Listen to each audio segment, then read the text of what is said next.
Hello my dear students, I am Saurabh Kumar Pandey और हमारे साथ हैं मिस्टर अमन राज। तो एसएससी जेई का जो आज पेपर हुआ है उसके रिगार्डिंग हम डिस्कशन करेंगे। तो जो भी इन्फॉर्मेशन अभी तक हमारे पास आ पाई है उस पे बेसिस पे हम कोशिश करेंगे कि जो भी हम बता पाएँ। तो जितनी इन्फॉर्मेशन आती जा रही है उसके अकॉर्डिंग हम अपडेट करते जाएँगे। तो जीएस को लेकर जो क्वेश्चन आ रहे हैं, जो बच्चों का फीडबैक आ रहा है, कुछ बड़ा मिला-जुला सा है। जैसे मॉर्निंग सेशन हमने किया, कई सारे क्वेश्चन मैंने जीएस के बताए, तो उसमें 1-2 कमेंट थे जिन्होंने कहा सर ये वाला क्वेश्चन नहीं था। तो कोई दिक्कत नहीं है, ओवरऑल ही क्वेश्चन डिस्कस कर देते हैं। मान लो जो नहीं था वो भी डिस्कस कर दे रहे हैं और जो आए हैं वो भी डिस्कस कर देते हैं, तो दोनों में से दोनों ही कवर हो जाएँगे। और जो लोग ये कह रहे हैं सर ये नहीं आया था, तो एटलीस्ट कम से कम आप बताइए कौन-सा क्वेश्चन आया है, आप बताओगे तो उसको भी कवर कर लेंगे। एनालिसिस तभी निकल पाएगी क्योंकि कुछ लोग मैं कमेंट में देख रहा था उन्होंने लिखा है सर ये वाला क्वेश्चन नहीं था। तो जहीं जो नहीं था एटलीस्ट फीडबैक में आप बताइए, उसमें गूगल फॉर्म में हमने बनाया भी हुआ है, आप वहाँ पर लिख भी सकते हैं कौन-सा क्वेश्चन आपको याद आ रहा है। तो हम सारे क्वेश्चन कवर कर लेंगे और मैं आपको बता भी दूँगा कहाँ पर कौन-सा क्वेश्चन कराया हुआ है। तो ये कन्फ्यूज़न दूर हो जाएगा कि सर ऐसा तो नहीं है क्लास में बोला था, कराया नहीं है। आप बिल्कुल ऑनेस्ट फीडबैक डिस्कशन में दे सकते हैं। तो देखो एक क्वेश्चन जो मैं देख रहा था, एक क्वेश्चन डीएनए के ऊपर आया है। एज़ इट इज़ क्वेश्चन तो मुझे नहीं पता लगा ये क्या था, पर उसके बारे में थोड़ी-सी इन्फॉर्मेशन मैं दे देता हूँ, जहाँ तक यही क्वेश्चन आता है बार-बार इसके ऊपर। जैसे कि हमने पढ़ाया हुआ था, ये कोई सेल है, सेल के अंदर न्यूक्लियस, न्यूक्लियस के अंदर एक चीज़ होती है क्रोमोसोम, ये बताया था। सभी ने पढ़ा होगा, सेल तो जब भी पढ़ाया होगा। ये टॉपिक आया है क्रोमोसोम। क्रोमोसोम किसका बना है? DNA plus protein. DNA plus protein.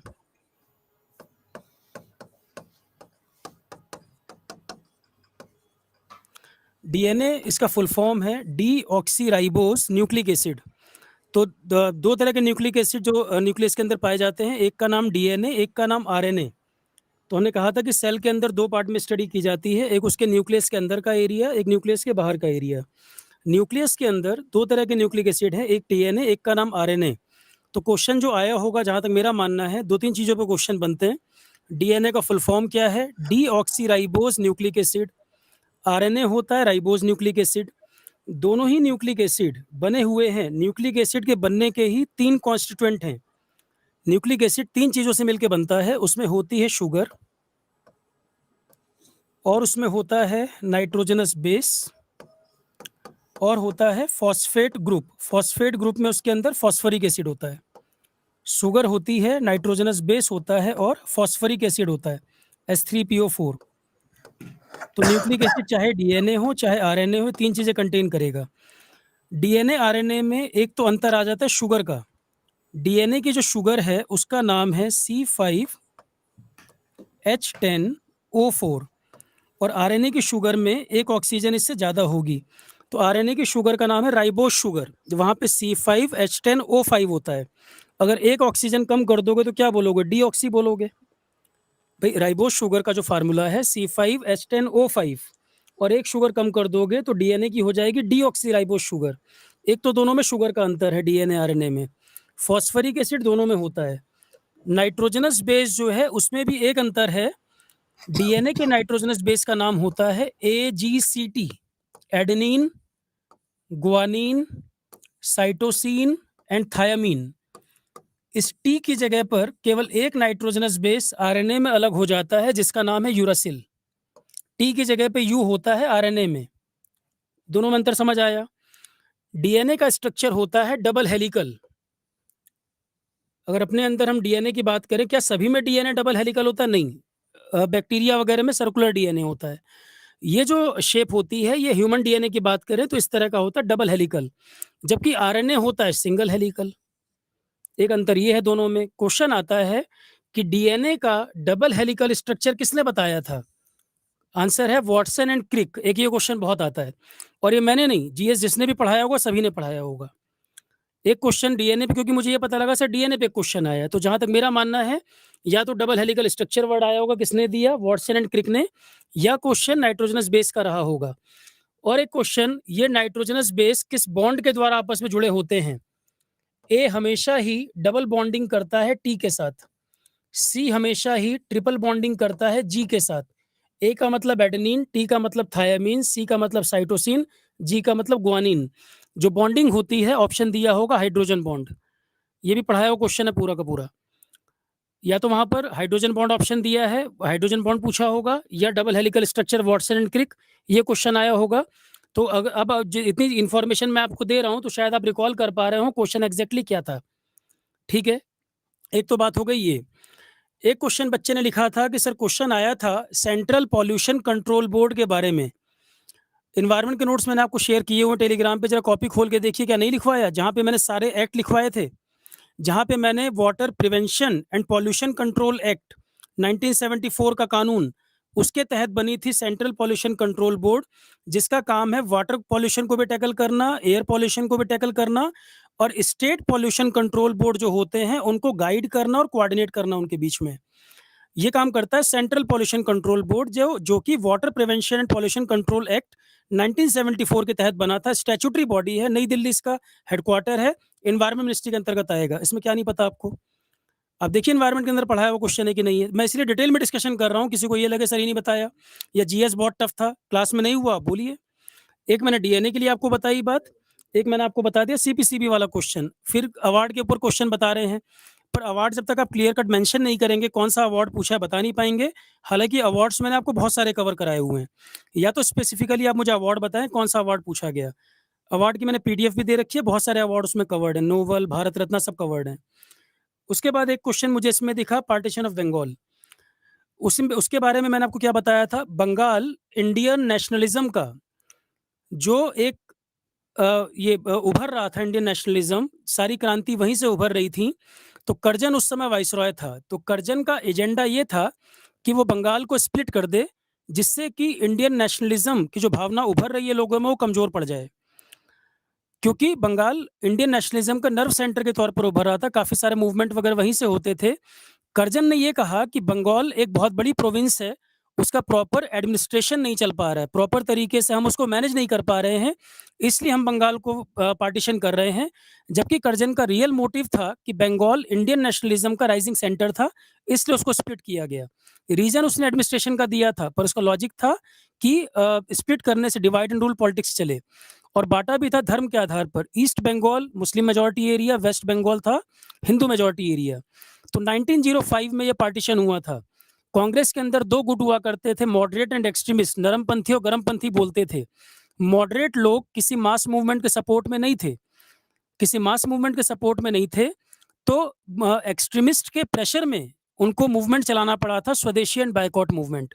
मैंने बताया भी था, रविन्द्रनाथ टैगोर का पूरे इंडियन नेशनलिज्म उसमें देखे फ्रीडम स्ट्रगल में एक ही मूवमेंट है जहां पर उनका एक्टिव पार्टिसिपेशन मिलता है, एंड दैट वाज स्वदेशी एंड बायकॉट। अपनी चीज़ों को प्रमोट करना, विदेशी चीज़ों को डिस्करेज करना।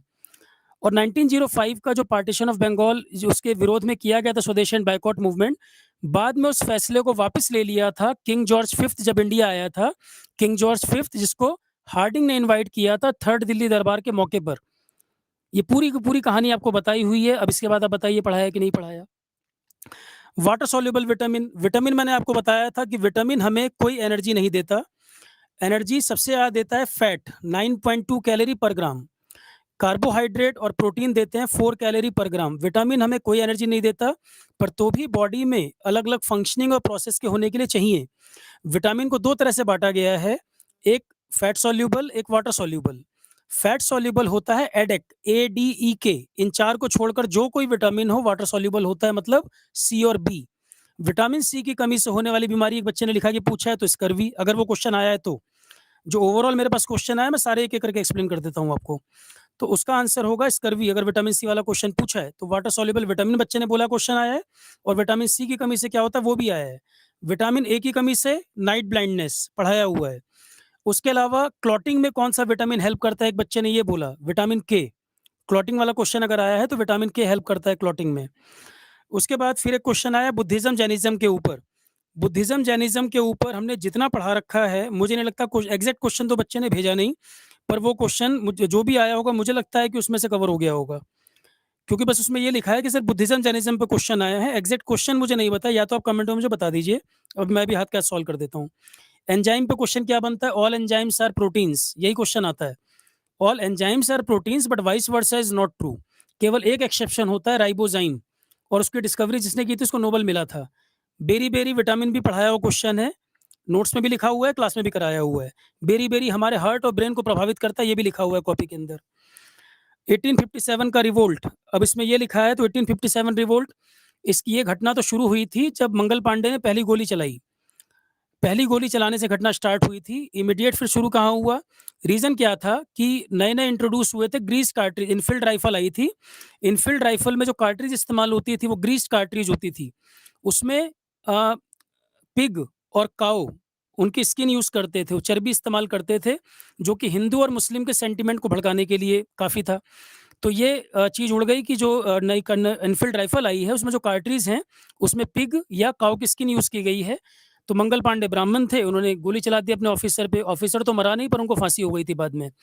इसी तरह का फिर इश्यू बना था मेरठ छावनी में। मेरठ कैंटोनमेंट में यही इश्यू बना था। वहाँ पर जो 85 सोल्जर्स ने विद्रोह कर दिया था, कैंटोनमेंट एरिया कब्जा कर लिया। फिर जाके दिल्ली में बहादुर शाह जफर से मिले और 10th मई 1857 को 1857 रिवोल्ट स्टार्ट हो गया।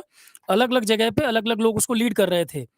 जैसे कानपुर नाना साहब तात्या टोपे की मदद से, झांसी में रानी लक्ष्मीबाई तात्या टोपे उनको भी हेल्प कर रहे थे। उसके बाद लखनऊ बेगम हजरत महल, आरा कुंवर सिंह, ये भी क्वेश्चन आता है कि कहाँ पर कौन लीड कर रहा था। बहादुर शाह जफर क्योंकि बीमार रहते थे, उनके बिहाफ पर बख्त खान वो लीड कर रहे थे। तो जहाँ तक मेरा मानना है 1857 रिवोल्ट पे यही क्वेश्चन आया होगा कि कौन सेंटर कौन लीड कर रहा था, या इसकी शुरुआत कब हुई थी या डेट पूछी गई होगी। पूरा का पूरा क्वेश्चन पढ़ाया हुआ है।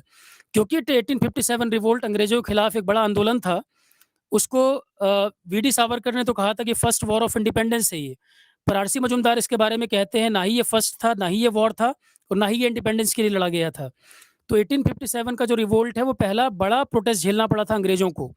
इसके बाद अंग्रेजों ने क्या किया था, गवर्नमेंट ऑफ इंडिया एक्ट 1858 पास किया। ईस्ट इंडिया कंपनी के शासन को यहाँ पर खत्म करके सीधे उन्होंने लाद दिया था गवर्नमेंट ऑफ इंडिया एक्ट 1858, जहाँ से क्राउन के रूल की शुरुआत हुई और गवर्नर जनरल ऑफ जो पोस्ट हुआ करती थी उसको बना दिया गया था वाइस रॉय नाम से। कैनिंग पहला वाइस रॉय हुआ था उसमें। तो इतनी इन्फॉर्मेशन में से ही वो क्वेश्चन आपका रहा होगा। एक क्वेश्चन मेरे सामने आया कि फंडामेंटल राइट पे पूछा गया है, आर्टिकल 19। आर्टिकल 19 जो राइट टू फ्रीडम की बात करता है, फ्रीडम कितनी तरीके के, 6 प्रकार के, जिसमें सबसे पहला क्या लिखा था, right to freedom of speech and expression, अपनी बात को कहने और विचारों को अभिव्यक्त करने की आज़ादी। राइट टू असेंबल, इकट्ठा होकर कोई ग्रुप बना सकते हैं। राइट टू प्रोफेशन, अपने मर्जी के प्रोफेशन को फॉलो कर सकते हैं। तो 6 मैंने 6 के 6 उसमें लिखवा रखे हैं आपको। एक बच्चे ने बताया आर्टिकल 32 क्वेश्चन आया, आर्टिकल 32 आया होगा तो भी आप कर सकते हो, उसमें रिट्स लिखी हुई हैं कि फंडामेंटल राइट अगर वायलेट होते हैं आप सीधे तौर पे सुप्रीम कोर्ट में चैलेंज कर सकते हो। रिट्स सुप्रीम कोर्ट भी जारी कर सकता है, हाई कोर्ट भी जारी कर सकता है, पर आर्टिकल 32 जो है वो सुप्रीम कोर्ट जारी करता है उसमें। और फंडामेंटल राइट अगर वायलेट होते हैं तो रिट जारी की जाती है। आर्टिकल 32 अगर आप कह रहे हैं तो वो भी क्वेश्चन पढ़ा हुआ है डिटेल में हमने। अब जिन लोगों ने क्लास की है उनको याद आ रहे होंगे क्वेश्चन क्या-क्या बताए हैं। क्योंकि मैं इसमें स्टूडेंट के एंड पे देखो ये मानता हूँ कि स्टूडेंट के लिए प्रेशर बहुत है, उनको नॉन टेक भी पढ़ना है, टेक्निकल भी पढ़ना है। एक बच्चे का मैसेज आया, सर मैं जीएस का पेपर पूरा देख ही नहीं पाया। अब देख ही नहीं पाया तो टीचर उसमें कैसे दोषी हो सकता है? भई अगर पेपर देखा हो, आप मुझे क्वेश्चन कमेंट में बताइए, डिस्कशन करेंगे, क्लास में हुआ है नहीं हुआ आप खुद ही बता दीजिए। फुटबॉल के स्पोर्ट्स में कब कौन-सा कौन-कौन से टूर्नामेंट किस इवेंट में खेले जाते हैं, किस स्पोर्ट्स में खेले जाते हैं, वो सब लिखवाए हुए हैं कॉपी के अंदर। नोट्स आपको शेयर भी किए हुए हैं। पंचवर्षीय योजना यूएसएसआर से कांसेप्ट लिया गया था। प्लानिंग कमीशन ने इसको शुरुआत की थी। क्लियर है? डब्ल्यूएचओ की स्थापना पढ़ाया हुआ है, वर्ल्ड हेल्थ ऑर्गेनाइजेशन नहीं, इंटरनेशनल ऑर्गेनाइजेशन सारी पढ़ा रखी हैं। जी7 की समिट एक बच्चे ने लिखा कहाँ हुई? पढ़ाया हुआ क्वेश्चन है सीधा-सीधा, सीधे नोट्स में लिखे हुए हैं। हीराकुद डैम बच्चे ने बताया, ये क्वेश्चन आया, महानदी लॉन्गेस्ट डैम है इंडिया का। अभ्यारण्य लिखा हुआ कि वाइल्ड लाइफ सेंचुरी पूछी है, कौन सी पूछी है ये नहीं लिखा। क्वेश्चन आता है कि वाइल्ड लाइफ सेंचुरी कहाँ पर है, नेशनल पार्क कहाँ पर है, बोले हुए हैं सारे के सारे। एंजाइम बता दिया, विटामिन के बारे में वही वाटर सॉल्युबल वाला विटामिन, फंडामेंटल राइट का क्वेश्चन हो गया। उसके अलावा हेडक्वार्टर लिख रहे हैं, हेडक्वार्टर किसका पूछा है ये नहीं लिखा है यहाँ पर। टी20 वर्ल्ड कप लास्ट ईयर का अच्छी तरह आपको मालूम है। इवेंट कहाँ पर हुआ था, जीता कौन, ये भी पता है। और आप मुझे बताइए कमेंट में कौन से क्वेश्चन है जो नहीं बने आपसे। भाई कोई बच्चा क्लास होने ओवर होने के बाद लिखेगा कि सर जीएस में ये आया नहीं था, तो आप बताइए कमेंट में क्या नहीं आया था। जो आया वो आप बता दो, मैं वो सॉल्व कर देता हूँ, उस पर डिस्कस कर लेता हूँ।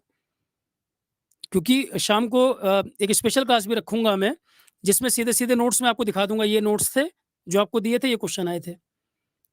उससे ज़्यादा तो नहीं कुछ वो हो सकता है भाई, आपके नोट्स जो शेयर कर दिए जाएँगे और नोट्स से मैच कर लेना। नोट्स टेलीग्राम पे पड़े भी हैं आपके। एक अभी पेपर हुआ है कल बीपीएससी सैनिटरी ऑफिसर का, मैंने आज देखा वो पेपर। बीपीएससी सैनिटरी के लिए काफ़ी बच्चा पूछता था, सर सिलेबस लिखा नहीं है, क्या आएगा? अब आप में से तो कई लोग क्लास करते थे। मैंने आपको बोले थे 3 से 4 एरिया पढ़ के जाना, उसमें हिस्ट्री, ज्योग्राफी, पॉलिटी नहीं आता।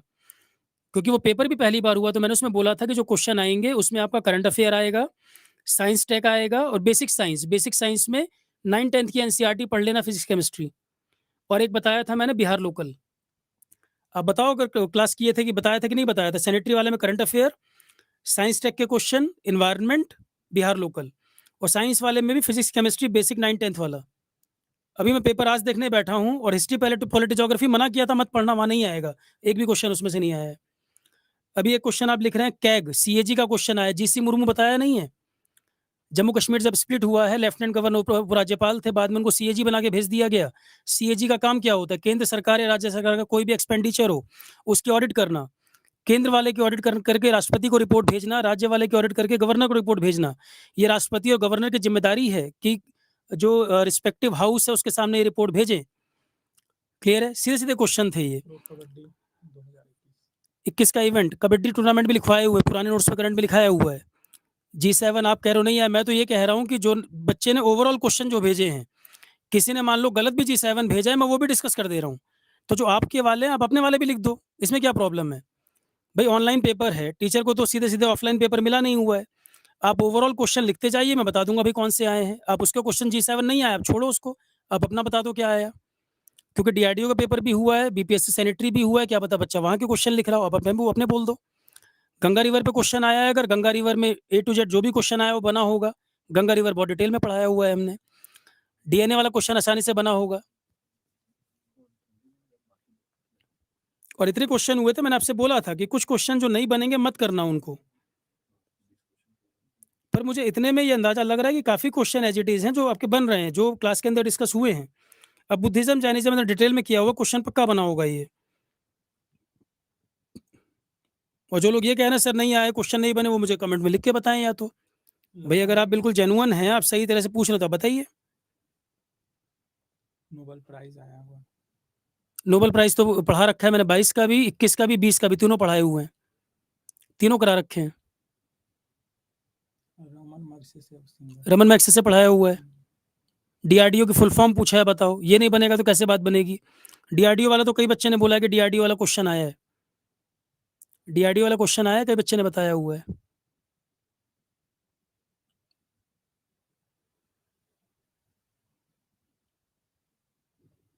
लता मंगेशकर से रिलेटेड देखो कॉपी, उसमें नोट्स में आपके लिखा है कि नहीं लिखा। और ये बोला था कि लता मंगेशकर वाले टॉपिक पे क्वेश्चन बनेगा।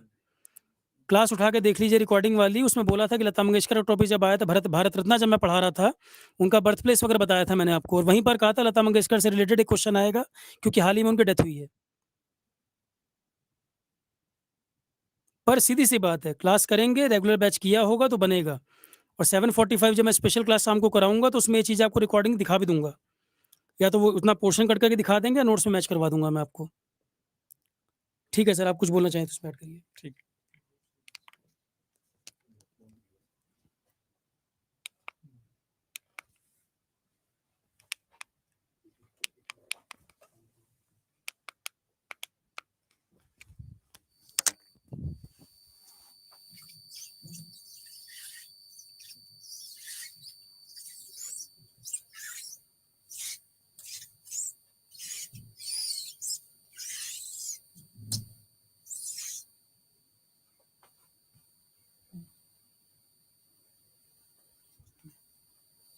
बच्चों, जैसा कि आप लोगों से फीडबैक मिला है, रीजनिंग तो आसान था लेकिन थोड़ा क्वेश्चंस लेंदी था।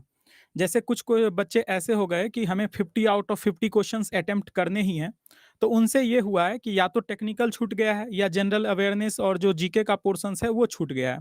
यानी कि आपने अगर प्रैक्टिस नहीं किया होगा तो बच्चों आपको काफ़ी ज़्यादा टाइम लग रहा होगा क्वेश्चंस को सॉल्व करने में। अगर आप प्रैक्टिस किए रहते रीजनिंग का तो क्वेश्चंस आपसे ईजिली बन जाते। मैंने देखा है कि काफ़ी स्टूडेंट्स का फीडबैक था कि काफ़ी ज़्यादा लेंदी था पेपर। और अगर मैं टॉपिक की बात करूं कि किस-किस टॉपिक से क्वेश्चंस पूछे गए थे, तो जैसे क्यूब्स एंड डाइस से आपको 3 व्यू का क्वेश्चंस दिया गया था। जैसे 3 व्यू, 4 व्यू, 2 व्यू के क्वेश्चंस होते हैं, तो आपको 3 व्यू का क्वेश्चंस आया था इसमें। 3 व्यू तो काफ़ी आसान रहता है, डायरेक्टली आप इससे क्वेश्चंस बना सकते हो 3 व्यू के।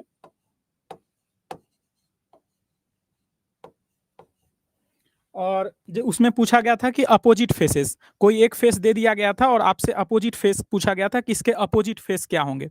तो वो तीनों क्यूब्स को आप देख के बता सकते हैं कि अपोजिट फेस इसके क्या होंगे। नेक्स्ट कोडिंग डिकोडिंग के क्वेश्चंस, 3 क्वेश्चंस पूछे गए थे। एक्चुअली पेपर लेंथी होने के बिहाइंड जो रीजन है वो यही सब क्वेश्चंस का है कि कोडिंग डिकोडिंग अगर एक क्वेश्चंस पूछता तो आपसे मैक्सिमम 1 मिनट्स या 45 मिनट्स में 45 सेकंड में सॉल्व हो जाते। लेकिन अगर 3 क्वेश्चंस पूछ लिए गए तो तीनों क्वेश्चंस को सॉल्व करने में आपसे 3 से 4 मिनट उसी में चला गया होगा, क्योंकि उसमें पूरे क्वेश्चंस को पढ़ना होता है, ठीक है? और सीरीज के अगर मैं बात करूं तो सीरीज के भी क्वेश्चंस थे। सीरीज के क्वेश्चंस जैसा कि बच्चे बता रहे हैं कि टफ क्वेश्चंस था। सीरीज में ऐसा होता है कि आपको अगर नंबर सीरीज दे दिया जाता है तो उसमें पैटर्न ऑब्जर्व करना काफी डिफिकल्ट रहता है कि वहां पे स्क्वायर का पैटर्न है कि क्यूब का पैटर्न है। जैसे कुछ कुछ 111 टाइप का दिया गया था, 111444, इस तरह के कुछ क्वेश्चंस थे। ब्लड रिलेशंस में 2 टॉपिक्स होते हैं, एक होता है जैसे कि आपको थ्योरेटिकल और एक होता है आपके पास कोडिंग वाला क्वेश्चंस ब्लड रिलेशंस में। तो इसमें जो क्वेश्चंस पूछे गए थे कोडिंग वाला क्वेश्चंस नहीं था, जैसे कि इनटू, डिवीजन या कुछ सिंबल्स दे दिया जाता है और उसका आपको रिलेशंस दिया रहता है कि ये इसका मतलब है और आपसे पूछा जाता है कि बताइए इस कोड से क्या आप बता सकते हो। तो उस टाइप के क्वेश्चंस नहीं थे, यहाँ पे डायरेक्ट आपको कुछ पैराग्राफ या कुछ थ्योरी टाइप का दिया गया था और उसमें रिलेशंस पूछा था कि इसके रिलेशंस बताइए क्या सब होंगे।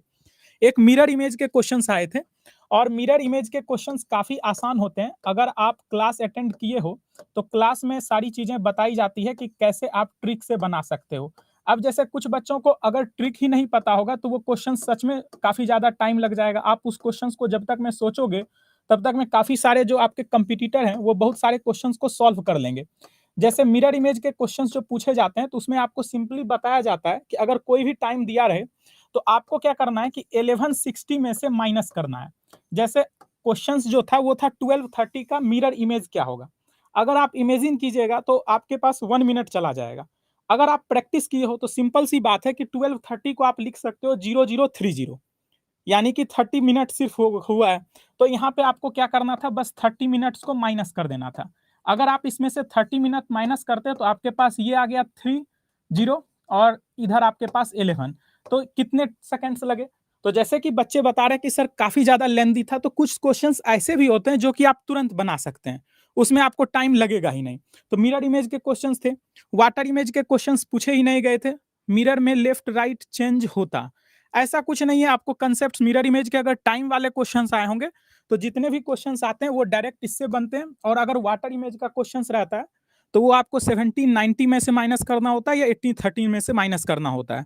तो उससे डायरेक्ट आंसर्स आ जाते हैं, इससे बाहर कुछ नहीं रहता है। और मुझे लगता है कि सभी बच्चों ने इस क्वेश्चंस को बना दिया होगा। नेक्स्ट अगर मैं देखूं तो एम्बेडेड डायग्राम के क्वेश्चंस आए थे। जैसे आपके पास कुछ पैटर्न दे दिए जाते हैं, जैसे सपोज कीजिए कि इस तरह का दे दिया गया और पूछ लिया जाता है कि 4 ऑप्शंस देके कि ये किस में एम्बेडेड है। तो ये सब क्वेश्चंस आसान होते हैं, बस आपको क्या है कि उसको ऑब्जर्व करना होता है। अगर आप अच्छे से ऑब्जर्व कर लेते हैं तो उस क्वेश्चंस को आप सही सही सॉल्व कर सकते हो। मतलब ऐसा है कि किसी स्टूडेंट्स ने ये नहीं बोला है कि क्वेश्चन सब डिफिकल्ट था, क्वेश्चंस आसान थे। लेकिन ऐसा था कि ऐसे-ऐसे टॉपिक से पूछे गए हैं जिसमें थोड़ा टाइम लगता है। जैसे अगर आप बात करो तो इस तरह के सीरीज के भी कुछ क्वेश्चंस पूछे गए थे। जैसे आपको ए दे दिया गया है, बी दे दिया गया डैश, उसके बाद सी, ए, बी, डैश, डैश, डी, इस तरह के क्वेश्चंस थे। तो ऐसे में क्या होता है कि आपके पास सपोज कीजिए ए ऑप्शंस है, बी ऑप्शंस है, सी ऑप्शंस है और डी ऑप्शंस है। तो आपको काफी ज्यादा टाइम लग जाता है, हर ऑप्शंस को आपको चेक करना होता है कि ये ऑप्शंस इसमें फिट बैठ रहा है कि नहीं बैठ रहा है। इसमें कोई मिरर इमेज, वाटर इमेज या डायरेक्शंस में जो मैं पढ़ाता हूँ एलआर कंसेप्ट, ये सारे कंसेप्ट, तो ऐसा नहीं कि आप डायरेक्ट उसको अप्लाई करोगे आंसर्स आ जाएगा। इसके कोई ब्रह्मास्त्र नहीं है। यानी कि यहाँ पे आपको यही था कि ऑप्शंस चेक करने थे। और जब आप चारों ऑप्शंस चेक करोगे, हो सकता है कि आपका लक खराब हो या कुछ भी हो सकता है कि डी ऑप्शंस जाके आपका आंसर्स हो, तो उसमें टाइम तो लगेगा।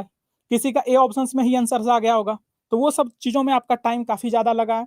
सिटिंग अरेंजमेंट के जो क्वेश्चंस आए हैं, जैसा कि बच्चे ने बताया, सिटिंग अरेंजमेंट के सर्कुलर क्वेश्चंस आए हैं। सर्किल वाला क्वेश्चंस आता है कि सर्कुलर जो रहता है कि सर्कुलर में आप अरेंज करते हो सिटिंग अरेंजमेंट। जैसे आपके पास 5-6 बंदे दे दिए गए और उसको एक सर्कल में अरेंज करना है कि ये इसके बगल में बैठा है, ये इसके राइट में है, ये इसके लेफ्ट में है। इस तरह से बच्चे आपके पास रहते हैं क्वेश्चंस। तो सिटिंग अरेंजमेंट से सर्कल के क्वेश्चंस थे और वो भी 2 क्वेश्चंस थे। 2 क्वेश्चंस आपका इससे पूछा गया था सर्कुलर अरेंजमेंट से। 2 क्वेश्चंस आपको यहाँ से थे कि सर्कल से बेस्ड था। एक तो लीनियर का रहता है, एक सर्कल का रहता है। तो 2 क्वेश्चंस आपको सिटिंग अरेंजमेंट से पूछे गए थे सर्कुलर के, तो उसमें भी टाइम टेकिंग है। मतलब ऐसे-ऐसे टॉपिक से क्वेश्चंस आए हैं जो कि टाइम लग रहा है। रिलेशंस के मैंने बता ही दिया, सिलोजिज्म्स के क्वेश्चंस थे। सिलोजिज्म्स में भी ऐसा होता है कि आपको क्वेश्चंस के कितने भी आसान क्वेश्चंस हो, minimum 1 minute time, 2 minute time तो लगेगा। एक्चुअली पेपर लेंथी होने के बिहाइंड रीजन क्या है? जैसे कुछ बच्चे बोल रहे हैं कि सर काफ़ी ज़्यादा पेपर लेंथी हो गया। तो बच्चे तो ये प्री अज़्यूम करके चलते हैं कि रीजनिंग 10 से 15 मिनट, 20 मिनट में सल्टा देंगे। यानी कि मॉक टेस्ट में जैसा देते थे, मॉक टेस्ट में जैसा रहता था उसी तरह के रहेगा। तो बच्चों ऐसा है कि आप प्री अज़्यूम करके नहीं चल सकते हो। जो क्वेश्चंस रहते हैं वो भी रैंडमली रहते हैं अरेंज। किसी को हो सकता है कि पहले मिरर इमेज का क्वेश्चंस दिख गया हो, किसी को एम्बेडेड फिगर का दिख गया हो, तो उसके लिए पेपर सॉल्व करना आसान हो जाता है। किसी को ऐसा होता है कि फर्स्ट क्वेश्चन ही थोड़ा सीरीज का आ गया, तो पहले क्वेश्चंस को ही देख के वो मेंटल प्रेशर में आ जाता है कि इतने डिफिकल्ट क्वेश्चंस हो गए। अब उसमें ही वो अगर 5 मिनट्स लगा दे, तो आगे तो क्वेश्चंस उससे और भी सॉल्व नहीं होते हैं। तो यही चीजें होती है, ये सब चीजें आपको जब आप मॉक टेस्ट देते हैं, तो आपको ऐसा स्ट्रेटजी बनाना होता है। क्योंकि अगर आप 10 मॉक टेस्ट दोगे, तो 10 मॉक टेस्ट में जो अलग-अलग पैटर्न रहते हैं क्वेश्चंस के, तो इससे आपको आइडिया लग जाता है कि कैसे अटेम्प्ट करना है पेपर को। जो बहुत बच्चों का पेपर खराब होने के बिहाइंड रीजन है कि सर जो क्वेश्चंस काफी ज्यादा टाइम लग गए, 40 मिनट, 45 मिनट या 1 घंटे, सर 2 घंटे में 1 घंटे रीजनिंग में ही लग गए। तो उसके बिहाइंड यही रीजन है कि लैक ऑफ प्रैक्टिस, कि आपने प्रैक्टिस नहीं किया है। अगर पेपर की ओवरऑल हम बात करें, तो आप ऐसा एक भी टॉपिक नहीं बता सकते हैं, एक भी क्वेश्चन ऐसा नहीं बता सकते हैं जो आउट ऑफ बॉक्स हो। यानी कि वैसा टॉपिक पढ़ाया ही नहीं गया हो और क्वेश्चंस आ गया हो। ऐसा एक भी क्वेश्चंस अभी तक बच्चों का, जैसा मुझे फीडबैक मिला, नहीं आया है। डिस्टेंस एंड डायरेक्शंस के भी काफी ज्यादा क्वेश्चंस प्रैक्टिस करवाए जाते हैं, तो डिस्टेंस एंड डायरेक्शंस के भी बहुत ही आसान आसान क्वेश्चंस आए हैं, जो कि आप इजीली बना सकते हैं कि कौन किसके लेफ्ट में है, किधर राइट में है, किधर शॉर्टेस्ट डिस्टेंस बताइए, इस दोनों बंदे के बीच में कितने का दूरी है। तो ऐसे ऐसे क्वेश्चंस थे। अगर आप लोगों को लगता है कि सर इसके अलावा और भी ये सब क्वेश्चंस थे, तो आप बता सकते हो। जैसे मैं देख रहा हूं कि बहुत बच्चे कमेंट भी कर रहे हैं कि प्रीवियस ईयर ही जैसा था। देखिए, क्वेश्चंस आपका प्रीवियस ईयर ही था। मेनली क्या हुआ है कि जो क्वेश्चंस पूछे जाते हैं, जैसे कि मान लीजिए कोडिंग डिकोडिंग से एक क्वेश्चंस आता था, तो इस बार 3 क्वेश्चंस पूछ लिया है। मिरर इमेज से एक क्वेश्चंस पूछा है, जिसमें कम टाइम लगता है उससे कम क्वेश्चंस पूछे गए हैं, और जिसमें ज्यादा टाइम लगता है सॉल्व करने में, उससे ज्यादा क्वेश्चंस पूछ लिया गया है। इस कारण से पेपर लेंदी हो गया है। जैसे पहले क्या रहता था पैटर्न, कि आपका मिरर इमेज से 2 क्वेश्चन आए, वाटर इमेज से भी क्वेश्चंस आ गए। इस बार वाटर इमेज से क्वेश्चन ही नहीं पूछा है। जैसा कि मुझे पता चल रहा है कि मैट्रिक्स प्रॉब्लम भी नहीं है। जैसे आपके पास मैट्रिक्स के रहते थे कि 2 डायग्राम बना दिए गए हैं बॉक्स, और आप मैच करते थे कि इसका क्या होगा। क्या इससे क्वेश्चंस थे? अभी तक तो मुझे जहां तक फीडबैक मिला है कि इस टाइप के क्वेश्चंस नहीं पूछे गए थे। इस तरह का जो रहता था आपके पास, और उसमें से आपको खोजना रहता था कि इस वर्ड के क्या कोडिंग होंगे। तो ऐसा वो नहीं था। तो बताइए, ये सब सॉल्व करना काफी आसान होता है। तो अगर ऐसे ऐसे क्वेश्चंस पूछे जाते तो टाइम बचता आपका। डिक्शनरी अरेंजमेंट, ठीक है, डिक्शनरी में आपको सीरियल में अरेंज करना था, यानी कि कौन सा फर्स्ट आएगा, सेकंड आएगा। तो अब इससे आसान क्या एक्सपेक्ट कर सकते हो? डिक्शनरी में आप, सिंपल सी बात है कि आपको अरेंज करना है, अल्फाबेट आपको याद होना चाहिए। जो अल्फाबेट सिखाया जाता है कि ई जो टी मल्टीपल ऑफ 5, इस तरह से आपको G7, सारे कोडिंग तो आपको ध्यान करवाए गए हैं, याद करवाए गए हैं। अगर आप किसी भी फैकल्टी से पढ़े होंगे, तो सारे आपको ये सब चीज़ों को सिखाए होंगे। नेमोनिक्स में सारी चीज़ें बताई जाती है। तो आई होप आपका मैट्रिक्स नहीं था। और भी अगर आपको कुछ क्वेश्चंस है तो बताइए। डिक्शनरी से 2 क्वेश्चंस थे। डिक्शनरी से बताइए, अरेंज करने के आए होंगे। एक में हो सकता है आपसे पूछा गया होगा कि 3rd नंबर पे कौन होगा, 2nd नंबर पे कौन होगा, और एक हो सकता है या अरेंज का आया होगा क्वेश्चंस। ऑर्डर से 2-3 था। तो काफ़ी आसान-आसान क्वेश्चंस थे। तो आप चैट सेक्शंस में बता सकते हैं कि आपने जो लाइव क्लास अटेंड किया है या जो लेक्चर्स देखा है, क्या उससे आपको बेनिफिट हुआ या नहीं हुआ? कैसा पेपर रहा? Dice number series, dictionary, coding decoding, 1 questions row and बाकी इमेज, वेन डायग्राम। हाँ, वेन डायग्राम से भी क्वेश्चंस रहते हैं। जैसे मान लीजिए आपको 3 दिया रहता है कि इसके बीच में क्या रिलेशंस रहता है, तो उसका आपको क्वेश्चंस आता है। यानी कि जैसा पहले पैटर्न था, आप मॉक प्रिपेयर किए हो, सारे प्रीवियस ईयर लगाए हो, तो आपका पेपर काफ़ी अच्छा गया होगा।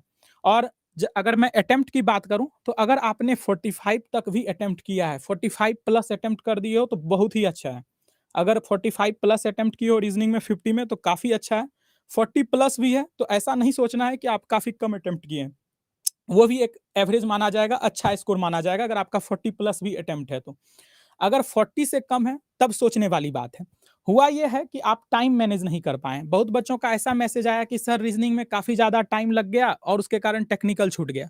तो बच्चों ये थोड़ा टाइम मैनेज आपको करना होगा। जिनका 16th को एग्ज़ाम है तो थोड़ा-सा इस चीज़ों को सोच के चलें, या रीजनिंग में आप टाइम दे भी रहे हो, तो ये आपको ध्यान रखना है कि जैसे जो क्वेश्चन्स आपसे नहीं बनते हैं, जैसे सीरीज़ के क्वेश्चन सपोज़ कीजिए आपसे नहीं सॉल्व हुए हैं, तो ऐसा नहीं है कि अब उसको ईगो पे ले लेना है कि नहीं हमें सॉल्व करके ही जाना है।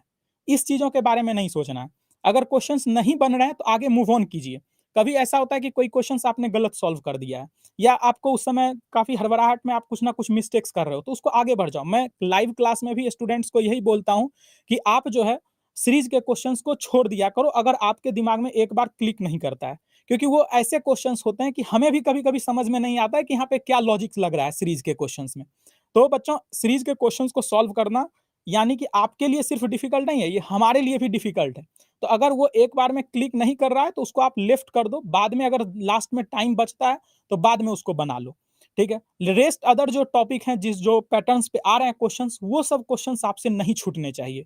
जो आपको पता है कि सिलो के क्वेश्चंस आएँगे ही, ब्लड रिलेशंस के क्वेश्चंस आएँगे, डिस्टेंस एंड डायरेक्शंस के आएँगे, एनालॉजी के क्वेश्चंस आएँगे। तो ये सब अगर क्वेश्चंस नहीं बन रहे तब सोचने वाली बात है, तो उन सारे टॉपिक्स को अभी भी आपके पास टाइम है। जो भी शॉर्टकट फ़ॉर्मूला बताया गया है उसको अच्छे से थोड़ा बहुत देखिए।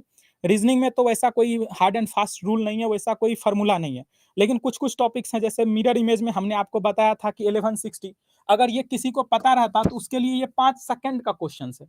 सिमिलरली वाटर इमेज का आपको ध्यान रखना था। डिस्टेंस एंड डायरेक्शंस में एलआर कांसेप्ट, एनईएसडब्ल्यू कांसेप्ट्स, ये 2 आपको ध्यान रखने हैं। तो अलग-अलग जो टॉपिक्स में पढ़ा है जैसे नेमोनिक्स है, तो अल्फ़ाबेट आपको याद होना ही चाहिए। अब अगर मैं आपसे पूछ लूँ एन का बताइए क्या नंबरिंग होगा? तो यहाँ पे देख सकते हो चैट में अभी तक किसी ने नहीं जवाब दिया कि एन का क्या 14, तो अब आप कैसे एक्सपेक्ट कर सकते हो कि आपसे सेकंड में क्वेश्चंस बन जाए? अब एन जैसे आपसे कोई पूछा तो 14 ध्यान होना चाहिए कि एन 14 नंबर पे आ रहा है। तो ये सारी चीज़ें होती है बच्चों, जो कि आपको अच्छे से रिमेंबर होना चाहिए। आज चिल्ड्रंस डे भी है, 14th नवंबर चिल्ड्रंस डे, इसी तरह से आपको याद भी करवाया गया था, ये 14th नवंबर चिल्ड्रंस डे। तो इन सब चीज़ों को अगर आपने प्रैक्टिस किया है, आपने सफिशिएंट प्रैक्टिस किया है, तो जो भी बच्चे आगे अपकमिंग एग्ज़ामिनेशंस देने वाले हैं, यानी कि कल जिनका पेपर है या आज भी इवनिंग में एक शिफ्ट बचा हुआ है, तो जो वो देने जा रहे हो, तो एकदम शांत दिमाग से दो, सारे क्वेश्चन्स आपसे बनेंगे। बस थोड़ा-सा टाइम मैनेजमेंट सीख लो। रीज़निंग में अगर कुछ क्वेश्चन्स नहीं भी बन रहे हैं 1-2 क्वेश्चन्स, तो उसको छोड़ के आगे बढ़ जाया करो। ठीक है? ऐसा नहीं है कि वहीं पे हमें लटक जाना है और बेस्ट क्वेश्चंस छोड़ देने हैं। ऐसा भी होगा कि टेक्निकल में बहुत सारे क्वेश्चंस ऐसे होंगे, जो कि आप ईज़िली बना लोगे और वो छूट जाएगा तो बच्चों दिक्कत हो जाएगा। कुछ बच्चों का रहता है कि सर हमने अटेम्प्ट कम लिया है, तो आपके लिए अगर रीज़निंग लेंदी था, तो सबके लिए लेंदी था। तो सोचना नहीं है, अगर आप एक अच्छा अटेम्प्ट किए हो, जो पहले कट ऑफ जाता था, उसके अकॉर्डिंगली आपने 150, 160 भी अटेम्प्ट किया है, तो काफ़ी है।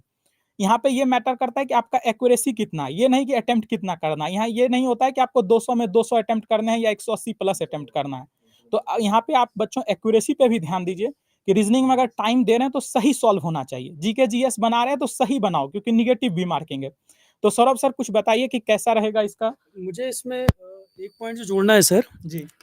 जितने बच्चों ने भी इसमें ये लिखा है कि टाइम का इशू है, वो लोग ईमानदारी से इसमें बताएँ कि कितने लोगों ने टेस्ट सीरीज़ दी है। आप अपने आप से ये पूछिए कि कितने टेस्ट आपने दिए हैं। टेस्ट का मतलब आपको डे 1 से बोला गया था कि बिना टेस्ट पेपर दिए आप टाइम मैनेजमेंट नहीं कर पाओगे। कि जब 2 घंटे में वो 200 क्वेश्चन करने बैठोगे और टाइम अगर आपने प्रैक्टिस नहीं कर रखा है, तो वहाँ पर ये दिक्कत आएगी ही आएगी और ये कॉमन सी बात है। ये आपको तैयारी शुरू करने के डे 1 पे बोला गया था कि टेस्ट सीरीज़ ज़रूर लगाइएगा। तो अपने आप ईमानदारी से आप लोग बताइए, जितने लोग ये कह रहे हैं सर टाइम कम पड़ गया, टाइम मैनेजमेंट नहीं हो पाया, क्वेश्चन मैं देख ही नहीं पाया, तो अपने आप से ये पूछिए या अगर हिम्मत है तो करंट सेक्शन में इसमें कमेंट सेक्शन में लिख के बताइए अगर बता सकते हैं कि सर मैंने टेस्ट नहीं दिए थे एक भी और टेस्ट नहीं दिए थे तो टाइम मैनेजमेंट कभी नहीं हो पाएगा। ये आप लिख के रख लीजिए खासकर एसएससी जैसे पेपरों में। तो आप अपने आप से बताइए ना, आप टीचर से ये बात पूछ रहे हैं, अपने आप से कहिए कि टेस्ट सीरीज़ आपने दी है क्या? अगर टेस्ट सीरीज़ आपने दी है तो टाइम मैनेजमेंट का इश्यू नहीं होना चाहिए। जितने ज़्यादा नंबर ऑफ टेस्ट देंगे टाइम मैनेजमेंट आपका उतना बेटर होगा। और ये खाली इस एग्ज़ाम के लिए नहीं, आगे के लिए भी बोल रहा हूँ मैं। सर आपके अकॉर्डिंग जीके जीएस में कितने अटेम्प्ट सही? यार अभी तक देखो जो मेरे पास क्वेश्चन आए हैं उसमें 1 से 2 क्वेश्चन हैं, जो मतलब नहीं बन रहा है। बाकी मैं शाम को 7:45 पे एक स्पेशल क्लास रखूँगा जहाँ पर इनको जो नोट्स दिए हुए हैं, उसी नोट्स में एज़ इट इज़ मैं चेक करा दूँगा क्या क्वेश्चन आए हैं मेरे पास और क्या आंसर है। उसके बाद तो ये डिस्कशन खत्म हो जाएगा ना, ये कॉपी से है कि नहीं है। तो जो इनको कंटेंट दे रखा है, मटेरियल दे रखा है, 7:45 स्पेशल क्लास होगी। होगी वो गेट एंड डीएससी कैटेगरी में स्पेशल क्लास, तो टेलीग्राम पे लिंक भी मिल जाएगा, फेसबुक पे लिंक डाल दूंगा मैं। तो ये बता भी देंगे और नोट्स में एज इट इज मैं मैच भी करा दूंगा इनको। ये फिर बात ही खत्म हो जाती है, क्वेश्चन आया कि नहीं आया। ठीक है बच्चों, तो आगे कंटिन्यू करेंगे सिविल इंजीनियरिंग के हमारे faculty Jaspal sir, Praveen sir, Sandeep Jayani sir. तो वेलकम सर, संदीप सर। दोनों आ जाते दोनों आ जाते कहाँ पे है सर? और उसका पीडीएफ वो कैसे निकलेगा सर?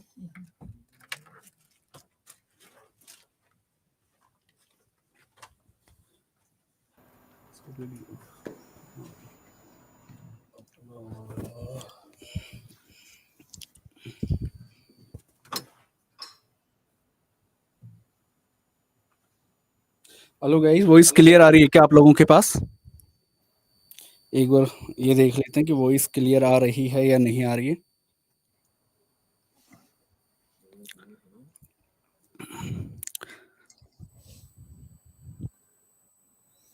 नमस्कार दोस्तों, स्वागत है आप सभी का एक बार फिर से। और आपके साथ यहाँ पर मौजूद है आपके favourite educators Praveen sir, Jaspal sir, Aman sir, Saurabh sir.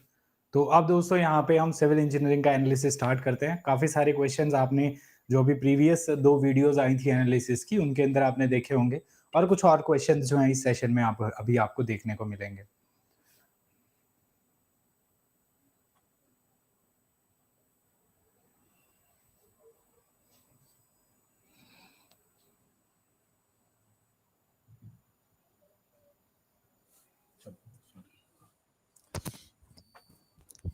Hello. तो गाइस आप लोगों ने देखे कि बहुत सारे क्वेश्चंस हम लोगों को जैसा पता चला है वो अभी आप लोगों के सामने लेके आ रहे हैं। तो जिस जिस तरीके से होगा हम एक्सप्लेन करते जाएंगे गाइस कि भैया कौन कौन से इसका क्या क्या आंसर होगा। जैसे गाइस आप लोगों को पहला क्वेश्चन है कि T/DF ratio of plastic sections, इसको आप ही एक्सप्लेन करते हैं।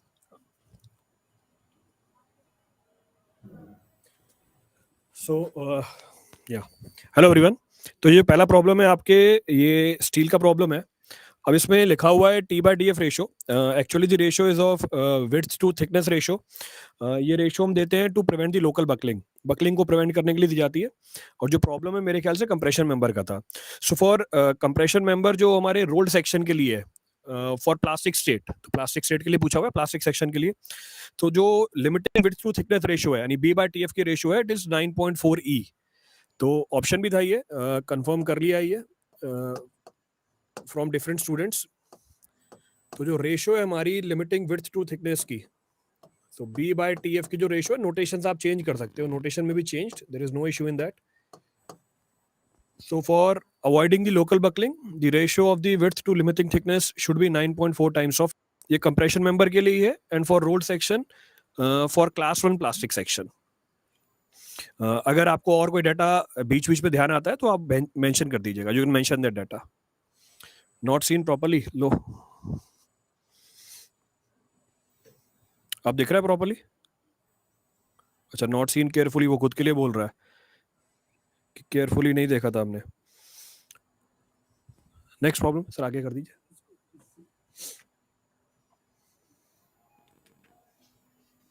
ऐसे से होगा सर।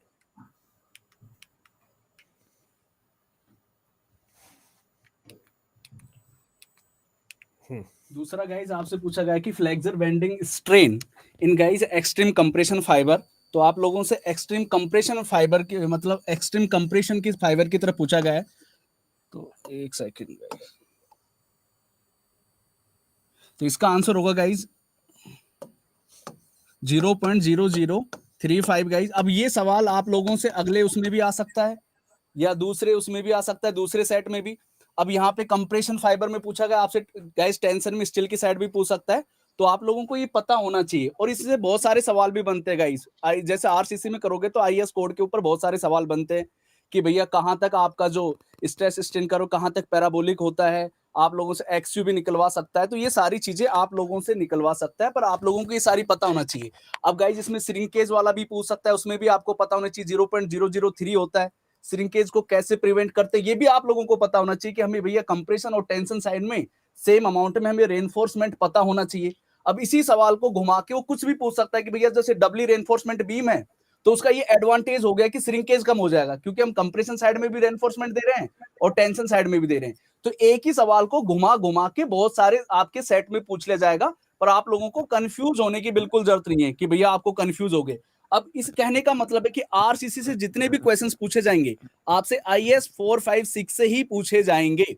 अभी मैंने देखा कि आज वाले सेट में तो मॉड्यूलर रेशियो से कोई सवाल नहीं था, जबकि हर बार पूछता है मॉड्यूलर रेशियो क्या होता है, आपको पता है 280 अपॉन गाइस 3 सिग्मा सीबीसी होता है। गाइस ये चीज आप लोगों को पता होना चाहिए। जैसे अभी ये सवाल है कि flexor bending strain in extreme compression fibre, आप लोगों ने कर दिया होगा। अब आप लोगों से टेंशन वाला भी क्या पता आप लोगों से पूछ ले, इसके अजम्पशन भी आप लोगों को पता होना चाहिए। ये सारी चीजें आप लोगों को पता होना चाहिए। सर नेक्स्ट क्वेश्चन, आप लोगों को जो जो क्वेश्चंस ध्यान में आ रहे हैं वो आप लोगों को पता होना चाहिए। और श्रिंकेज वाली चीज जरूर याद रख लेना गाइस, वो काफी इंपॉर्टेंट। अब देखो ये सवाल आ गया कि maximum water cement ratio for extreme condition. अब इस टेबल से आप जितने भी आपको डाटा दिख रहे हैं ना भाई, हर एक डाटा आपसे एग्जाम में पूछा जा सकता है, ऐसा नहीं। अब इसने तो चलो एक्सट्रीम का पूछ लिया, शुरू में प्लेन कंक्रीट है और बाद में गाइस रेनफोर्समेंट कंक्रीट है, पर आप लोगों से पूछा गया है तो मेरे हिसाब से रेनफोर्समेंट कंक्रीट का ही पूछा गया होगा। तो ये 0.40 ये आप लोगों को पता होना चाहिए, ठीक है। अब गाइस इसमें देखो सबसे इंपॉर्टेंट क्या है, ये कई बार पूछा जा चुका है कि मिनिमम सीमेंट गाइस आपको कंटेंट बताना है, और इससे भी ज्यादा इंपॉर्टेंट है मिनिमम ग्रेड ऑफ कंक्रीट आपको पता होना चाहिए। इसके लिए M40 होता है, अगर प्लेन की बात कर लेगा तो M25 होता है। इससे इतने ज्यादा क्वेश्चन आ चुके हैं। अब इसका मतलब ये नहीं है आपने ये सवाल देखा इससे क्या सीखा, इसका मतलब ये थोड़ी 0.40 आंसर हो गया। अरे भाई ये तो पता चल जाएगा। अब आपको ये सीखना है कि इस टेबल से किस किस हद तक सवाल आ सकते हैं। मतलब आपसे कुछ आप मान लो माइल्ड का पूछ लिया आप लोगों से, कई बार तो ये सीक्वेंस भी पूछ लेता है। इसको याद करने का गाइस वेरी मतलब लिख लेना MMSV। कई लोगों से तो ये भी नहीं हो पाता है कि भैया सर ये आ गया, फिर वहां पर आप लोग बता रहे हो कि सर क्या होगा क्या नहीं होगा, तो इसका भी आपको पता होना चाहिए। सबसे पहले भैया आपका माइल्ड आएगा, सबसे पहले माइल्ड मॉडरेट तो MMS याद होना चाहिए आपको, ठीक है, और फिर VE। अब इससे ये भी आप लोगों को पता होना चाहिए कि भैया क्या होगा क्या नहीं। अब एक्सट्रीम का आप सारी चीज याद रख लेना। हो सकता है कल वाले में ये पूछ ले कि ये वाले डाटा पूछ ले 280 को मिनिमम जो आपका मिनिमम सीमेंट कंटेंट है, ये तो आप लोग बता सकते हो। रेनफोर्स के लिए आप लोग बता सकते हो। तो इसमें किसी इसके अलावा और भी कोई डाउट्स हैं इससे रिलेटेड जो भी सवाल है आप लोग यहाँ पर बता सकते हो। अब इसी से मुझे एक सवाल और याद आ गया कि आप लोगों से अभी एक सिंपल सा सवाल भी पूछा गया था, मतलब डेफिनेशन SARE डक्टिलिटी क्या होता है। अब ये चीज तो आप लोगों को पता होना चाहिए ना भाई, शुरू वाले दिन कॉलेज से यही चीजें बताई जा रही, डक्टिलिटी क्या होता है, ब्रिटल क्या होता है, ये सारी चीजें पता होनी चाहिए। किसमें एलोंगेशन होगा किसमें नहीं होगा, ये सारी चीजें आप लोगों को पता होनी चाहिए। सिंपली सपोर्टेड बीम का स्लोप आपसे ये पूछा जा रहा है कि डिफ्लेक्शन कितना होगा, जैसे जैसे सवाल आते रहेंगे आप लोगों को पता होना चाहिए। अब इसमें भी कई लोग क्या करते हैं, सिर्फ ये वाली टेबल आदि याद कर लेते हैं, एग्जाम में पूछी ये जाती है, तो आप पूरी टेबल को अच्छी तरीके से याद करें। और आपको जैसे जैसे चीजें पता लगे कि सर हाँ ये भी पूछा गया था, वो आप यहाँ पे कमेंट सेक्शन में लिख सकते हैं। Sir next. अब गाइस देखो क्या कह रहा है सवाल, इंक्रीज करना है रन ऑफ। अब भाई इंक्रीज रन ऑफ कैसे कर सकते हो गाइस, बिल्कुल सीधी सीधी बात है गाइस। पहली बात तो ये साफ साफ लिखा है, factor affecting run of distributions, तो टाइप्स ऑफ प्रेसिपिटेशंस, रेनफॉल ड्यूरेशंस। अब आपको क्या करना है, अगर आपको इंक्रीज करना है रन ऑफ को, तो मुझे बताओ क्या करोगे भाई। इम्परमीबल होगी चीज तो ज्यादा इंक्रीज होगा ना रन ऑफ, ज्यादा बह के जाएगा। मतलब इस सवाल में आप 4 ऑप्शन देख देख के अगर ईमानदारी से भी देखते, अगर आप ऐसे दिमाग में कर लेते मुझे भाई पानी का एक गिलास डाल दिया जमीन में, अब मुझे इसको करना है कि कैसे ज्यादा रन करके जा सकता है, उस हिसाब से भी अगर आप इस सवाल को सोचते और ऑप्शन देखो। अभी क्या है ना, इस सवाल को करना अभी हमारे पास ऑप्शन नहीं है, आपके पास जब ऑप्शन होते हैं तो आपको सवाल करने का ऑब्जेक्टिव का मेन तरीका ये होता है कैसे मैं ऑप्शन को कट करूं। तो एक ऑप्शन आपको वैसे दिख जाता है कि भाई किससे मुझे रन ऑफ को कैसे करना है, इंक्रीज करना है। आपको मुझे बताओ जब ज्यादा घास फूस उगा दूंगा तो रन ऑफ मुझे इंक्रीज होगा या डिक्रीज होगा। अगर मैं इम्परमेस कर दूंगा तो गाइस इन्फिल्ट्रेशन है वो रेट कम हो जाएगी ना, तो रन ऑफ ज्यादा मिलेगा। ये सारी चीजें आप लोगों को पता होना चाहिए कि statement regarding factor which increase run of.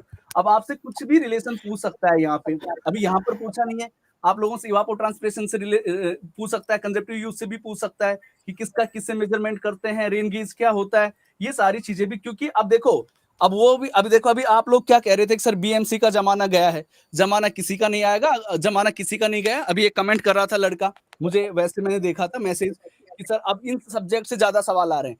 भाई ये सब्जेक्ट आप लोग ऐसा सोचते हो कि नहीं पढ़ना, टीचर तो इनको भी उतनी शिद्दत से पढ़ाता है कि आप ये सोचते हैं इन्वायरमेंट नहीं, ये सर ऐसा सोचते हैं कि ये तो ऐसे ही है, अब यार बीएमसी कर लो, हाइड्रोलॉजी खोल के नहीं जाते, हाइड्रोलॉजी के सीधे शॉर्ट नोट्स मांगते हैं कि भाई शॉर्ट नोट्स दे दिया, काम चल जाएगा इससे। और टीचर जब इतनी शिद्दत से पढ़ा रहा है आपको हाइड्रोलॉजी, तो आप लोगों को, आप उनको बिल्कुल लाइट सब्जेक्ट समझने लग गए आप लोग कि भैया इनसे तो आएगा नहीं, हर साल नहीं आता है, हर साल नहीं आता है। देखो वो चीज जब कर सकते हो आप, ऐसी सब्जेक्टों को जब छोड़ सकते हो जब हर साल वैकेंसी आए। हर साल आ रही, चलो इस बार नहीं होगा, अगली बार दे लेंगे सर। अब ये वैकेंसी आ रही है 5 साल में और आप इस सब्जेक्ट को छोड़ के जा रहे हो, तो ये सारी चीजें आपको पता होनी चाहिए। स्टेटमेंट कैसे आप इंक्रीज करोगे, रन ऑफ मतलब रन ऑफ कैसे आप इंक्रीज करोगे, बेसिक सवाल है, आप लोग इसको बड़े आराम से कर सकते हो। ठीक है, अगला सवाल सर। अब ये देखो सारी चीजें, टाइप ऑफ प्रेसिपिटेशंस आप लोगों को, रेनफॉल डिस्ट्रीब्यूशंस आप लोगों को सारी चीज बता दी। आप लोग अब इन सारी चीजों को आप बड़े प्यार से देख के समझ सकते हो। अब मतलब इस ऑब्जेक्टिव सवाल को लेके आप, अब इससे ये नहीं होना चाहिए कि सिर्फ रन ऑफ की चीजें पूछिए, आपके दिमाग में इससे रिलेटेड क्या क्या चीजें आ सकती है। अब ये भी पूछ लेगा, अभी तो चलो ये नहीं पूछा, फॉर्म ऑफ प्रेसिपिटेशन बहुत ज्यादा पूछता है सर एसएससी में। हाँ, क्या क्या क्या होती है कि भैया अब उसमें सिल्क का कुछ भी जो पूछे, अब ये भी पूछ सकता है इससे क्या क्या रिलेटेड क्या होता है, उसका डायमेंशन, ये सारी चीजें भी सर कि क्या होना चाहिए, क्या उसका ब्लॉक साइज क्या रखे नीचे वाला, वो हाइट क्या होनी चाहिए, ये सारे सवाल भी बहुत ज्यादा पूछे। आपने एक चीज देखी होगी आज के पेपर में भी, आप कभी भी देख लेना, एसएससी ना ज्यादा कॉन्सेप्ट वाली चीजें नहीं पूछता है सर, उसका सीधा फंडा है। अगर आपको याद है तो भैया ठीक है, नहीं याद है तो चुपचाप आ जाइए। और आप, एक सबसे बड़ी बात है, एसएससी का कोई सवाल नहीं आता तो आप नेट के ऊपर डालेंगे, उसका सॉल्यूशन भी मिल जाएगा। इसका मतलब क्या है, इसका मतलब ये नहीं है मुझे आंसर मिल गया, इसका मतलब है ये चीजें बार बार आ रही है, इसका मतलब वहां पे उपलब्ध है, इसका मतलब आप कहीं ना कहीं उसे इग्नोर करके जा रहे हैं। तो जो चीजें कॉमन होती हैं, जो वो आपको आराम से उसके ऊपर मिल जाएगी, सीधा सवाल डालोगे सीधा उसका सॉल्यूशन आ जाएगा। ठीक है भैया, सर आगे चलते हैं। चलो अब सर एक्सप्लेन करेंगे। हाँ सर।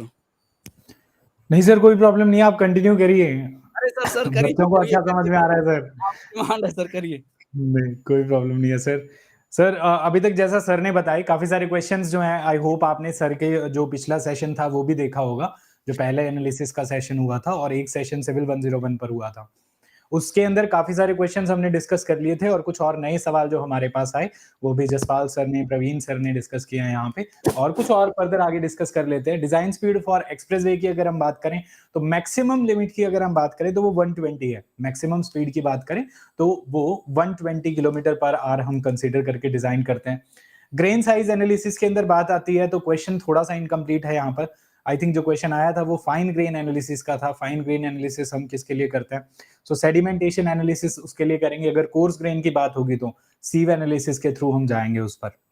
अब मैं यहाँ पे एक बात, इस बार ऐसा हुआ है पहली बार जहां पे ना तो मुझे पहली बार एसएससी में हुआ है कि 2 सवाल नहीं आए।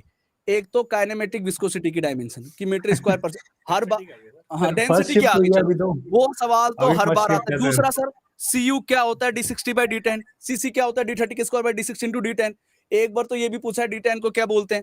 तो ये सवाल अब आपको ये एक बार देख जाना, अभी लग रहा है कि सर तो मजाक करें, कल वहां जब पेपर में जाओगे ये नहीं पता चलेगा वो पर d30 का स्क्वायर था या d60 का था।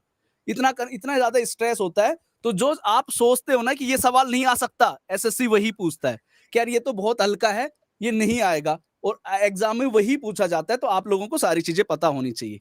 अभी जैसे सर्वे का ये सवाल है, अभी आया जैसे सर्वे का सवाल है, एक तो प्रिंसिपल ऑफ सर्वे पूछा है, बताओ सर।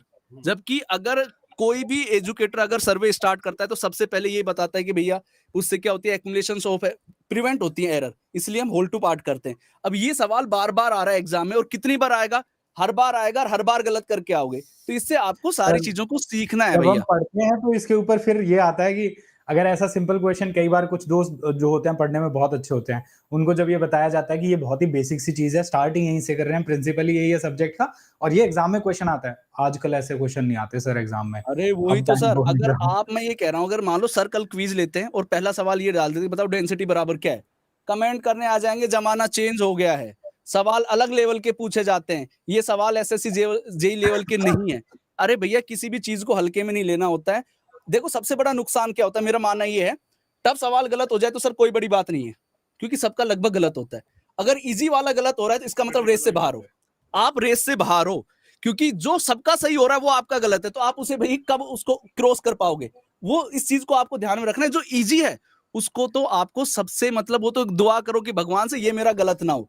तब गलत हो जाए तो कोई बड़ी बात नहीं है यार, बहुत से लोगों का हुआ होगा, इसमें कोई बड़ी बात नहीं है। हाँ सर। जी सर, तो नेक्स्ट क्वेश्चन पे चलते हैं। रेसिप्रोकल रेंजिंग की अगर हम बात करें तो इजी लेवल के अंदर यही चीजें आती हैं। रेसिप्रोकल लेवलिंग कौन से एरर जो है वो एलिमिनेट कर देता है, कॉलिमेशन एरर एलिमिनेट करेगा, रिफ्रैक्शन एरर एलिमिनेट कर देगा। जहां पर भी डिस्टेंस जो है, आप जहां पर आपने इंस्ट्रूमेंट रखा हुआ है और जहां पे आप स्टाफ रख रहे हैं, उनके बीच में डिस्टेंस बहुत ज्यादा है, तो उस केस में रेसिप्रोकल रेंजिंग यूज कर सकते हैं। थोड़ा अगर इसी क्वेश्चन के ऊपर हम जाएं, रेसिप्रोकल रेंजिंग से रिलेटेड रिसेंट एग्जाम्स जो भी हुए हैं उनके अंदर क्वेश्चंस आए हैं इसके ऊपर न्यूमेरिकल से रिलेटेड कि रेसिप्रोकल रेंजिंग के थ्रू आपको 2 पॉइंट्स के बीच का लेवल डिफरेंस बताना है। तो उसमें जो भी अपेरेंट रीडिंग्स दे रखी होंगी, आपको टेबल दिया हुआ होगा कि जब इंस्ट्रूमेंट ए के ऊपर होगा, आपको कुछ इस प्रकार से टेबल दिया हुआ होगा कि जब इंस्ट्रूमेंट ए के ऊपर है तो रीडिंग जो है कितना ज्ञान बांटते हैं। वही रीडिंग एट ए और रीडिंग एट बी, जब इंस्ट्रूमेंट बी के ऊपर है तो रीडिंग एट ए, रीडिंग एट बी। तो इस तरीके से ये वैल्यूज दे रखी होंगी, आपको कुछ नहीं करना। ये जो रीडिंग्स गिवन है, अपेरेंट डिफरेंस ये वाला कैलकुलेट करिए, अपेरेंट डिफरेंस ये वाला कैलकुलेट करिए और इन दोनों का एवरेज कैलकुलेट कर देंगे तो रेसिप्रोकल रेंजिंग के थ्रू भी आपको उन दोनों पॉइंट्स के लेवल के बीच का डिफरेंस जो है वो पता लग जाएगा। तो इस प्रकार के क्वेश्चन जो है वो आपसे पूछे गए। नेक्स्ट आगे अगर हम देखें, अभी जैसे मैं सर अभी सर्वे की बात चल रही है तो सर्वे में एक सवाल ये भी आया था। मैंने आप लोगों को जैसे बता रखा है कि भाई प्रिज्मेटिक कंपास, तो मैंने बता रखा है पी से याद रखे पति, पत्ती ती आ रहा है तो मतलब 30 और सर्वेयर का पूछा गया उसका 15 है। तो ये ट्रिक भी आप लोगों को हल्का हल्का, अब उसमें एक कमेंट कर रहा है मैं तो भैया इसमें कंफ्यूज था, 30 आएगा 15 आएगा, अभी भी ये कंफ्यूज हो रहा है, जबकि आपको सीधा बता रखा है कि प्रिज्मेटिक होगा, पी से पति याद रख लो, पति के लास्ट में क्या रहा है ती 30। अब ये चीज भी यार, थियोडोलाइट का लिस्ट काउंट पूछा गया 20, अब ये चीजें भी आप लोगों को नहीं पता होना चाहिए, जबकि मैंने आप लोगों को साफ बता T20 टी से मैंने बता रखा है थियोडोलाइट और 20 सेकंड। अब ये चीजें भी आप लोगों को पता होनी चाहिए, ये बेसिक चीजें बताई जा, मतलब अब ये चीजें तो ऐसी होगी, टीचर भी लिखवा देता है और उसको बोलता है कि भैया ये चीज आती है, पर होता क्या है ना सर, जब अपन बताते हैं तो इनको ऐसा लगता है यार इतनी आसान चीज थोड़ी पूछी गई होगी, क्योंकि जब ये स्पेशली एक ही सब्जेक्ट को पढ़ रहे होते हैं तब ये होता है, और बाद में जब पूरा साथ हो जाता, अभी तो मैं हकीकत बता रहा हूँ, अभी आप लोगों से सभी सब्जेक्ट के नाम लिखवाए जाएं तो भी उसमें 5 मिनट ले लोगे आप कि किन किन किन किन, तो आप लोगों को कोई भी चीज छोड़ना नहीं है, पहली बात तो ये सारी चीजें आप लोगों को पता होनी चाहिए। तो सर्वे से ये भी सवाल पूछा गया था कि भैया ये इसका क्या होगा, लिस्ट काउंट वाला सवाल भी आप लोगों से पूछा गया था कि आप लोगों को पता होना चाहिए लिस्ट काउंट क्या हो गया। और एक सवाल सर्वे से बहुत ज्यादा आता है, इस बार तो नहीं आएगा जो सर जो सेंसिटिव वाला है कि कब बढ़ेगी कब घटेगी, तो उससे मैंने आप लोगों को बता रखा है, ये सवाल भी काफी पूछा जाता है कि भैया ये सवाल। और इस बार एक सवाल और हुआ है कि जो आया नहीं है, हर बार क्या होता है आप लोगों को यही पूछ लेता है कि इसको होल सर्कल बेरिंग में कन्वर्ट करो, वो एसएससी हर बार पूछता है, इस बार नहीं पूछा तो इसका मतलब ये फ्री का नंबर था, वो कोई बात नहीं, कल पूछ लेगा वो। तो आप लोगों को कम से कम ये सीख जाना आज रात को बैठ के, अगर नहीं आती तो कैसे मैं 90 जोड़ता हूँ, कैसे 90 घटाता हूँ, होल सर्कल बेरिंग को कहाँ से लेना है कहाँ से नहीं लेना है, लोकल अट्रैक्शन क्या होता है उसमें भैया बैक साइड और फोर साइड के बीच में डिफरेंस 180 होना चाहिए या नहीं होना चाहिए, ये भी एक सवाल था शायद लोकल अट्रैक्शन से रिलेटेड, वो भी आप लोगों को पता होना चाहिए। सर मैं कैसे एसएससी जेईई एक दिन में क्रैक करूं, कॉपी पे लिख लीजिए मैं क्रैक कर चुका हूं, तो आप उसी दुनिया में रहिए कि मेरा क्रैक हो चुका है, इससे ज्यादा और क्या बताऊं भाई, मतलब कैसे कैसे सवाल कर रहे हो भैया। सर काफी गुस्से में है आज, गुस्से वाली बात नहीं है भैया, बात एक्चुअल में जो है जो चीजें हैं। आगे चलते हैं सर। तो सर जैसे क्वेश्चन अगर हम सर्वे के अंदर अब बात कर ही रहे हैं, तो जो लास्ट के जो टॉपिक्स आ जाते हैं इंस्ट्रूमेंट से स्पेसिफिक, तो उनसे कोई भी क्वेश्चन एज सच अभी तक तो नहीं देखा गया है। प्लानीमीटर, प्लेटोमीटर, जिनसे रिलेटेड, प्लानीमीटर से रिलेटेड पिछले 2-3 साल में क्वेश्चन आ रहे थे एरिया कैलकुलेशन के, तो वो अभी तक फर्स्ट जो आपका शिफ्ट था उसमें तो नहीं आया। इवनिंग शिफ्ट में फिर और देखते हैं। जैसे सर ने काफी सारे टॉपिक्स बताए जो बेसिक्स से रिलेटेड हैं, जैसे अभी हम बात कर रहे थे reciprocal ranging is used for, इससे रिलेटेड हो गए, चाहे ऑब्स्टेकल टू चेनिंग क्या क्या हो सकते हैं, रेंजिंग के ऑब्स्टेकल क्या हो सकते हैं, बहुत बेसिक से क्वेश्चन पूछे गए हैं। तो अपकमिंग जो शिफ्ट्स हैं उनके अंदर इसके अलावा जो और बेसिक्स हैं वो भी आपसे पूछे ही जाएंगे। आगे चलते हैं सर, आप कंटिन्यू करिए सर नेक्स्ट क्वेश्चन। अब देखो ये पूछा है टेम्परेचर रेंज ऑफ VG30।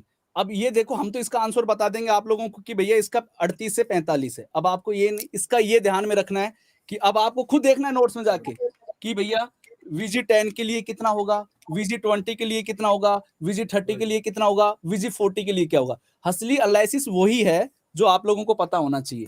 जैसे मैं आप लोगों को बेसिकली इसमें टेम्परेचर रेंजेस जो है वो थोड़ा और स्पेसिफाई भी की जा सकते हैं कि कौन सा टेम्परेचर रेंज पूछा जा रहा है इसके लिए। इसका आप सॉफ्टनिंग पॉइंट 7 डेज का है इसका, तो शायद है ना सर, 7 डेज का था। ओके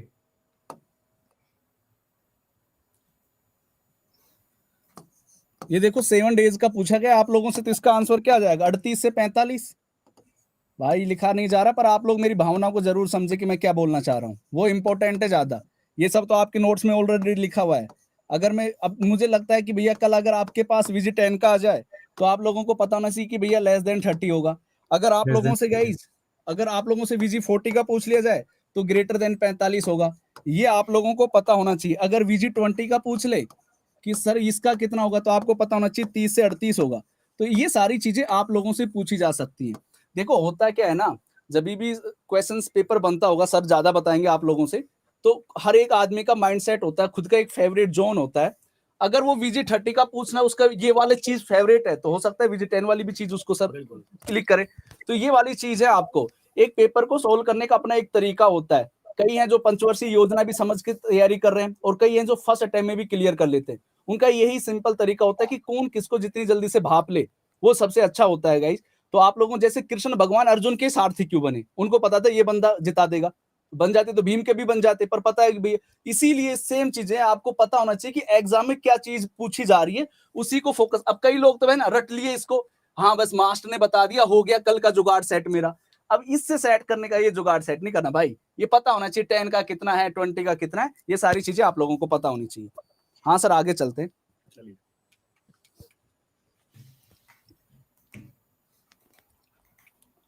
अब ये आप हाँ sir so now the problem is which of the assumption of one dimensional consolidation is wrong. अब कौन सी assumption wrong है?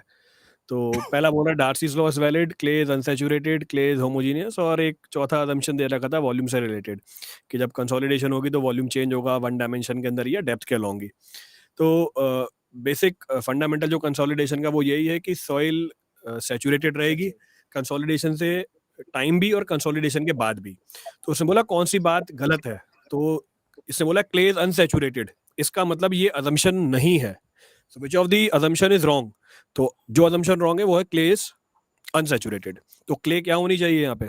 Saturated होनी चाहिए।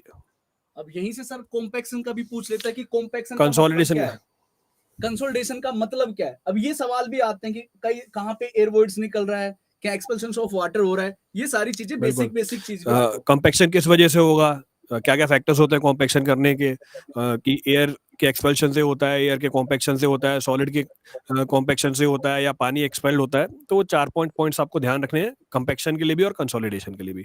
कंसोलिडेशन में भी 1 डायमेंशन 2 डायमेंशन में चले जाता है कि सेकेंडरी कंसोलिडेशन किस लिए होती है। अभी सवाल तो ये प्राइमरी कंसोलिडेशन का था, तो सेकेंडरी कंसोलिडेशन का रीजन क्या है, उसमें वॉल्यूम चेंज किस वजह से निकल के आता है।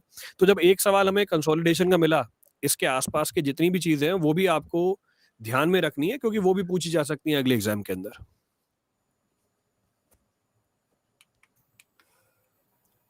अभी आप लोगों से पूछा number of zone India class में, moisture content of building timber, तो 4 जोन है। अभी आप लोगों से देखो, टिम्बर तो इतना प्यारा टॉपिक है, शायद एसएससी जेई के लिए आप लोग देखे होंगे कि टिम्बर से वो कुछ भी पूछ लेता है। सीजनिंग ऑफ टिम्बर का मतलब भी पूछ सकता है, इसका तो चलो 4 आंसर है। अब आप लोगों को ये भी सर अभी अगले एग्जाम में क्या पता है, रिलेटिव ह्यूमिडिटी से रिलेटेड सवाल पूछ ले कि भैया किस जोन का क्या है। तो ये भी आप लोगों को पता होना चाहिए कि टिम्बर से रिलेटेड क्या होता है। टिम्बर में एक सवाल बहुत प्यारा डिफेक्ट पूछ लेता है कि कौन सा नेचुरल डिफेक्ट है, कौन सा नहीं है। तो टिम्बर से रिलेटेड ये सारी चीजें भी आप लोगों को पता होना चाहिए कि भैया हम एनुलर रिंग से एज के बारे में बता सकते हैं। उसका पूरा पूछ लेता है कि भैया ऊपर से बताइए पिथ क्या होता है। ये सारी चीजें आप लोगों को पता होनी चाहिए अगर आप एग्जाम देने जा रहे हैं। हाँ सर आप भी बताइए सर, जो चीजें आपको सर सही लग रही है आप बताते चलिए।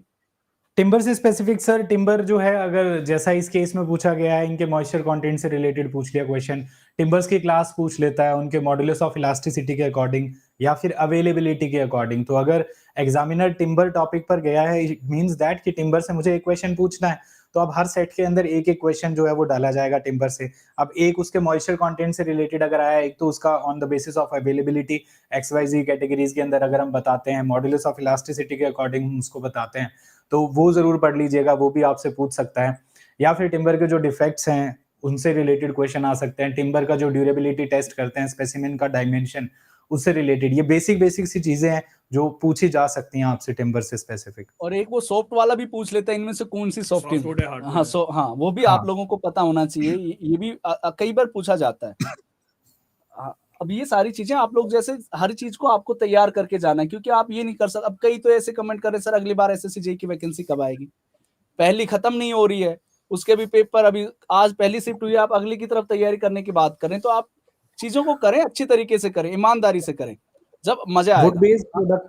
बेस्ड प्रोडक्ट के अंदर भी ये बता रहे हैं सर, विनीर से रिलेटेड क्वेश्चन आया था, विनीर की थिकनेस जो है वो पूछी थी। आगे बढ़ते हैं सर।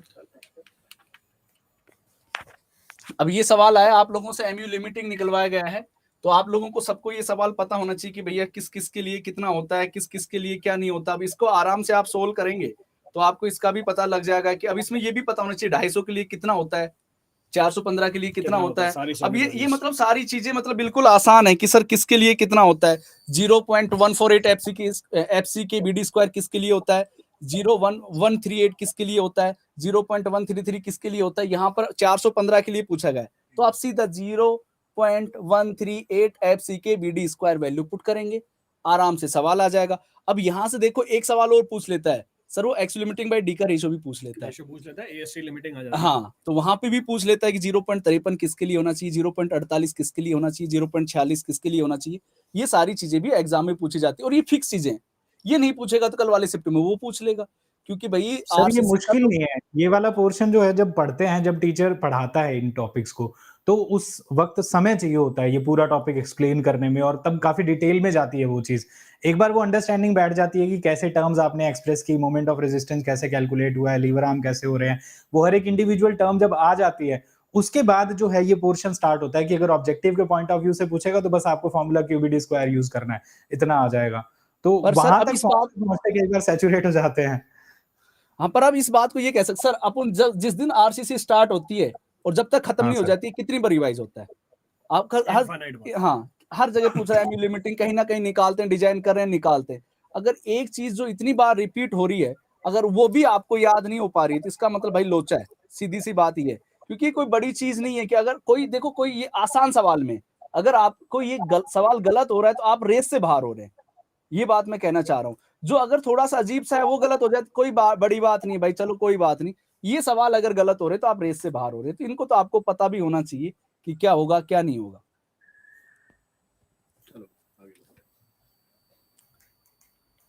ये तो सर संदीप सर करा दिया मेरे ख्याल से आपने पेमेंट लेयर का ऑर्डर।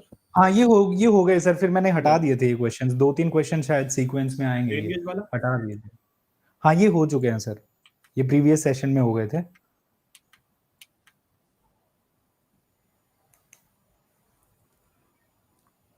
सर एस्टिमेशन के ऊपर भी अगर हम बात करें तो सर एस्टिमेशन के बारे में बहुत पूछा जाता है कि एडिशनल वर्क के लिए कौन सा करेंगे, रिवाइज एस्टिमेट हम कब लेते हैं। तो ये भी आपके पता होना चाहिए भाई एस्टिमेशन के लिए कि भैया रिवाइज कब करते हैं, एडिशनल वर्क आ गया तो सप्लीमेंट्री करेंगे। डिटेल हमें किस बात की जानकारी देता है, तो टेक्निकल सेंशन की जानकारी देता है। प्रीलिमिनरी हम क्यों बनाते हैं, तो आपको पता होना चाहिए एडमिनिस्ट्रेटिव अप्रूवल के लिए बनाते हैं। तो ये सारे सवाल जो चीजें है ना, वो बहुत ज्यादा पूछी जाती है आप लोगों को, तो वो भी आप लोगों को पता होना चाहिए। और भी प्रॉब्लम सर नेक्स्ट क्वेश्चन जो है, एक टेबल से पूछा जाता है मेजरमेंट किस यूनिट में करते हैं, ये भी पूछा जाता है। स्क्रैप वैल्यू क्या होती है, ये भी पूछा जाता है। वो पॉजिटिव किस केस में होती है, नेगेटिव किस केस में होती है, जीरो कब होती है, आपको पता होना चाहिए। आरसीसी के केस में जीरो हो रही है सर, स्टील के केस में पॉजिटिव हो रही है। सवाल था sandstone is of which type of rock. हाँ देख, अब ये सवाल पूछा गया सैंडस्टोन, तो सीधी सी बात, as for sandstone as for sedimentary, कि भैया जो सैंडस्टोन है वो सेडिमेंट्री है। सेडिमेंट्री है। अब ये चीज, अब देखो यहाँ से एस से सर और भी स्ट्रेटिफाइड है। हाँ ये भी, अब ये सिलिशियस भी है। हाँ, अब सेडिमेंट्री को हम एक्वस रॉक भी बोलते हैं, स्ट्रेटिफाइड रॉक भी बोलते हैं। अब ये सवाल वो, अब ऑप्शन में अगर सेडिमेंट्री ना दे, एक्वस रॉक दे दे, तो वो भी आपको भी पता होना चाहिए कि ये उसी का नाम है। अब एक सवाल यहाँ से तो बहुत प्यारा पूछा जाता है, मेटामॉर्फिक रॉक में सर वो कन्वर्जन पूछ लेता है, इसका किसमें होगा, इसमें किसका होगा। वो चीजें भी आप लोगों को पता होनी चाहिए, वो भी सवाल आप कर सकते हो। तो ये तो बिल्कुल आसान था कि सैंडस्टोन वाली क्या होगा क्या नहीं होगा। और एक मैंने देखा था कि आईएस कोड से भी रिलेटेड सवाल आया था कि ये वाला आईएस कोड किससे भी है, और हर बार वो एसएससी सवाल पूछता है, ऐसे लिख देगा IS 456 किसके लिए है, 800 किसके लिए है। तो अगर वो देखो वो वाले सवाल है ना, अगर आपने सही हो गया तो ठीक है, अगर आपका पढ़ा हुआ है, गलत हो गया तो कोई बड़ी बात नहीं। अगर कुछ नया ऐसा अजीब सा आ गया जो आपको पता ही नहीं है, तो उसमें आप पर अजीब पूछता नहीं है, क्योंकि टीचर जो आता है वो लिखवा देता है। अगर आप थोड़े से ध्यान से देखोगे तो अब वो पूछा नहीं, मुझे ये नहीं पता कौन सा पूछा गया था, पर मुझे पता है ये चीजें कि भैया एक ऐसा सवाल आया था। हाँ सर, संदीप सर के पास है क्वेश्चन। सीमेंट जी सर, आप एक बार उसको रिफ्रेश कर लीजिएगा तो वो अपडेट हो जाएगा क्वेश्चंस।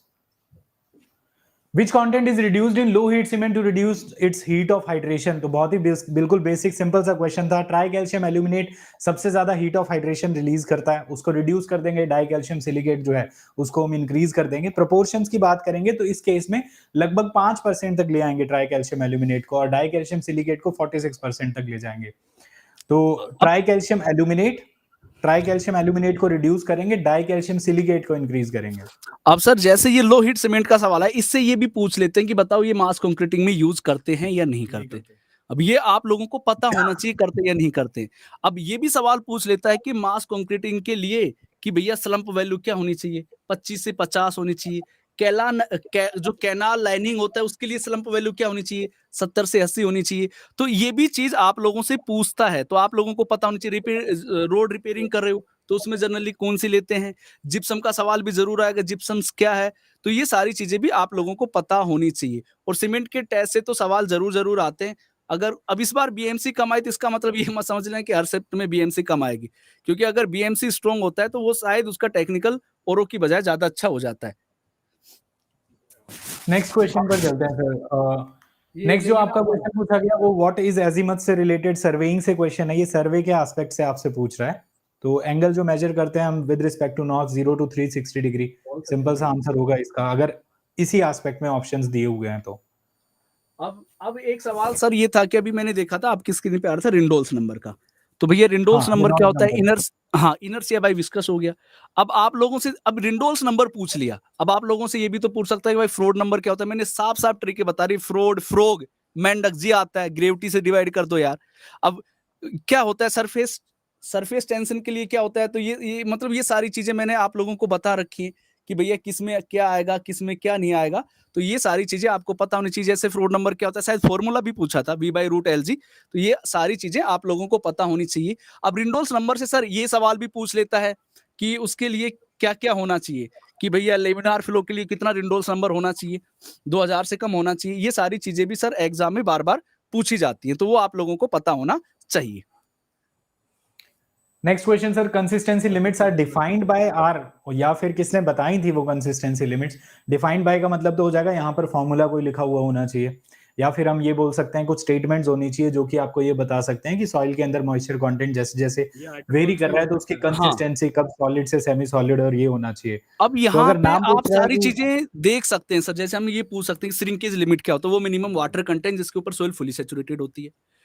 प्लास्टिक लिमिट क्या होता है, वहां पे सर वो सवाल पूछ लेता है कि 3 mm वाली चीज, कि वहां पे आपको पता होनी चाहिए कि 3 mm की विदाउट क्रिम्बलिंग। ये सारी चीजें आप लोगों को पता होनी चाहिए। लिक्विडिटी इंडेक्स क्या, लिक्विडिटी लिमिट, लिक्विड लिमिट क्या होती है। फिर आप लोगों को ये भी पता होना चाहिए टर्बिंग में पहले सॉलिड आता है, फिर सेमी सॉलिड आता है, फिर प्लास्टिक स्टेट। वो पूछ लेता है इस स्टेट के बीच का वो बताओ कौन सा लिक्विड लिमिट है, आप लोगों को पता होना चाहिए। ये सारी सवाल, अब जैसे लिक्विडिटी इंडेक्स पूछ लेता है, उसका फॉर्मूला पता होना चाहिए। टफनेस इंडेक्स क्या होता है, IP/IF होता है, ये भी पता होना चाहिए। एक्टिविटी नंबर क्या होता है, IP/% क्ले फ्रैक्शंस, ये भी आप लोगों को पता होना चाहिए। ये सारी थिक्सोट्रोफी क्या होती है, आप लोगों को ये भी पता होना चाहिए। ये सारी चीजें आप लोगों, और इनके टेबल और याद होनी चाहिए। टेबल भी बहुत ज्यादा इंपॉर्टेंट है कि ये किस रेंज में आएगा, ये किस रेंज में आएगा, ये किस रेंज में आएगा। जैसे सहवाग वाला फॉर्मूला S=WG, तो यहाँ पे भी पूछ लेता है कि ओवर सैचुरेट कब है, 1 से ज्यादा आ रही है या नहीं आ रही है। तो ये सारी चीजें बहुत ज्यादा इंपॉर्टेंट है जो आप लोगों को पता होनी चाहिए, जो एग्जाम में बार बार ये सारी चीजें पूछी जाती है। चलिए नेक्स्ट कंसिस्टेंसी, हाँ जी सर। अटरबर्ग ऑप्शन में अगर है तो वो आप चूज कर सकते हैं। अगर ये पूछा गया है कि कंसिस्टेंसी लिमिट्स के बारे में किसने बताया, तो अटरबर्ग लिमिट्स भी बोलते हैं कंसिस्टेंसी लिमिट्स को। और अगर फॉर्मूला या कोई क्वेश्चन था तो अकॉर्डिंगली चूज कर सकते हैं। इसके बाद जी सर एक सर। शेयर स्ट्रेस की डिस्ट्रीब्यूशन डायग्राम भी पूछी हुई थी, यही। तो ये कौन सी बीम का शेयर स्ट्रेस डिस्ट्रीब्यूशन डायग्राम है? तो सर एकदम से शेयर स्ट्रेस डिस्ट्रीब्यूशन डायग्राम बढ़ा है, इसका मतलब विड्थ सडनली रिड्यूस हुई है। जी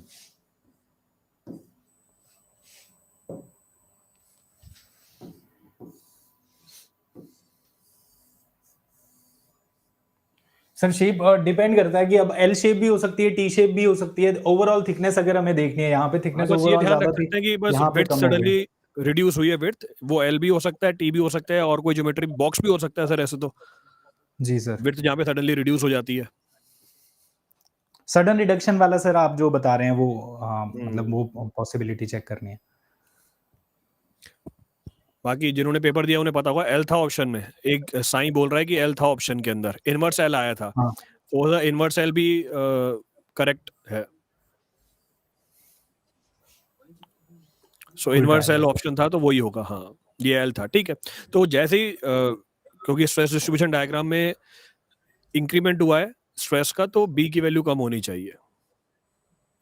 अब ये सर शेयर स्ट्रेस वो वाले फॉर्मूले भी पूछ लेता है सोम वाले कि रेक्टेंगुलर है तो 3/2 3/2 होना चाहिए, सर्कुलर मैक्सिमम का कितना रेशो होता हाँ, है। और उससे रिलेटेड एक न्यूमेरिकल भी आया है कि आपको पता है टो एवरेज क्या होता है कि भैया शेयर फोर्स अपॉन में बीडी कर देंगे, तो आपसे वहां पे शायद बी की वैल्यू पूछी है, आपको पता है शेयर स्ट्रेस दिया हुआ था, आप उसको सीधा फॉर्मूला लगाते हैं, वहां से आप बी की वैल्यू निकाल सकते हैं। सर्कुलर होता तो 4/3 होता है। ये सारी चीजें भी सोम वाली चीजें ये भी आप लोगों से पूछी जाती है। सर इसमें शेयर फोर्स बेंडिंग मोमेंट पूछा है फ्री एंड पे, फिक्स्ड एंड पे हाँ sir, bending moment free and पे पूछा है, शेयर फोर्स फिक्स्ड एंड पे पूछा हुआ है, तो इसका भी ध्यान रखना है कि दोनों एक ही जगह पे नहीं निकालने हैं। शेयर फोर्स पूछी हुई है फिक्स्ड एंड पे और बेंडिंग मोमेंट पूछा हुआ है फ्री एंड पे। ये तो बहुत सिंपल क्वेश्चन है, इजीली कैलकुलेट कर सकते हैं sir. Shear force at fixed and अगर आपको बताना है तो टोटल फोर्सेस ऐड कर लीजिए, टोटल फोर्स ऐड कर 200 देंगे, प्लस 400 प्लस 600, 1200 और बेंडिंग मोमेंट 0 है, bending moment 0 free and free पे एंड पूछा है।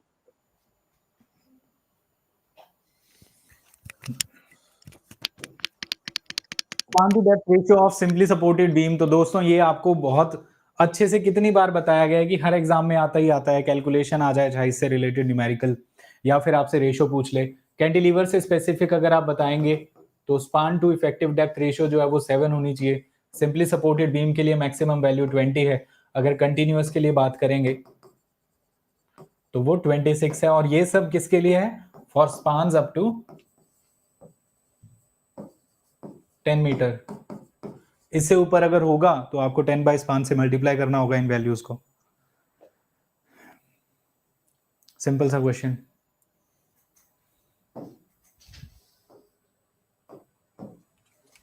विच स्केल श्रिंक ऑन मैप या which scale does not shrink on map? Sir इससे रिलेटेड प्रवीण सर ये क्वेश्चन कंप्लीट क्या है? सर आपको एक्सप्लेन करेंगे अभी, सर आप बता दीजिए इसके बारे में which scale shrink on map। हाँ सर को ही बोलने दे रहे हैं, एक स्टूडेंट लिख रहा है कि आप जसपाल सर को बोलने दो।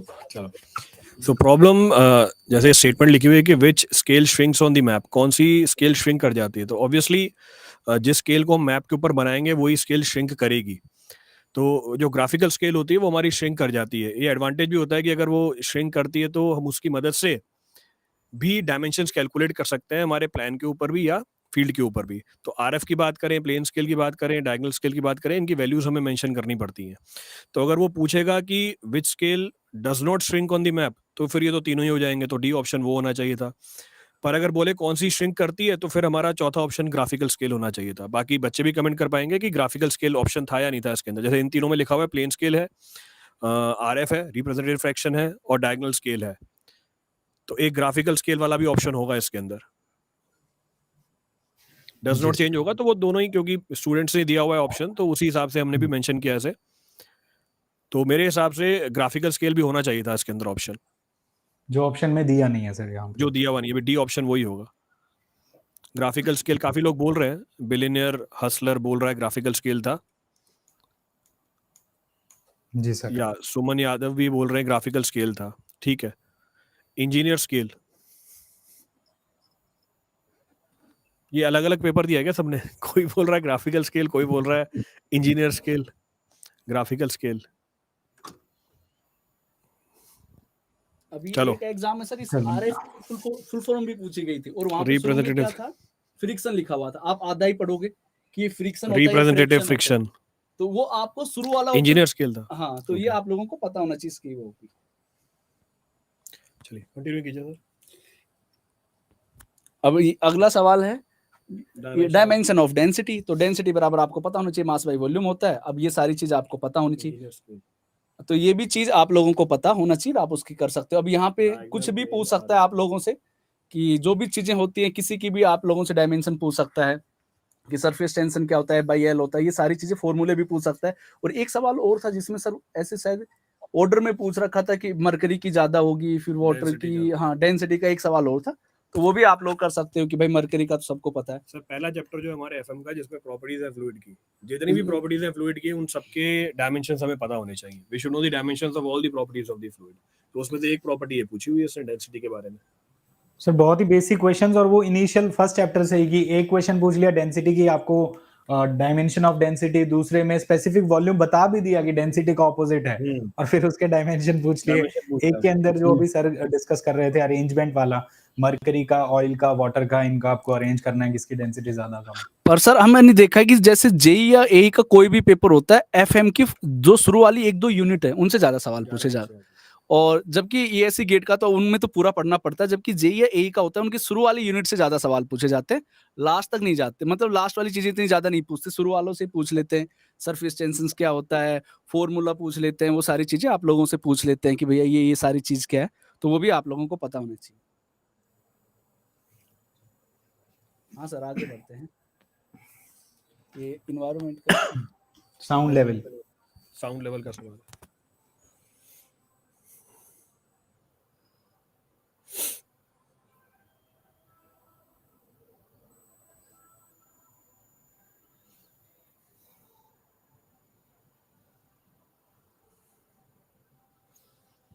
क्या है?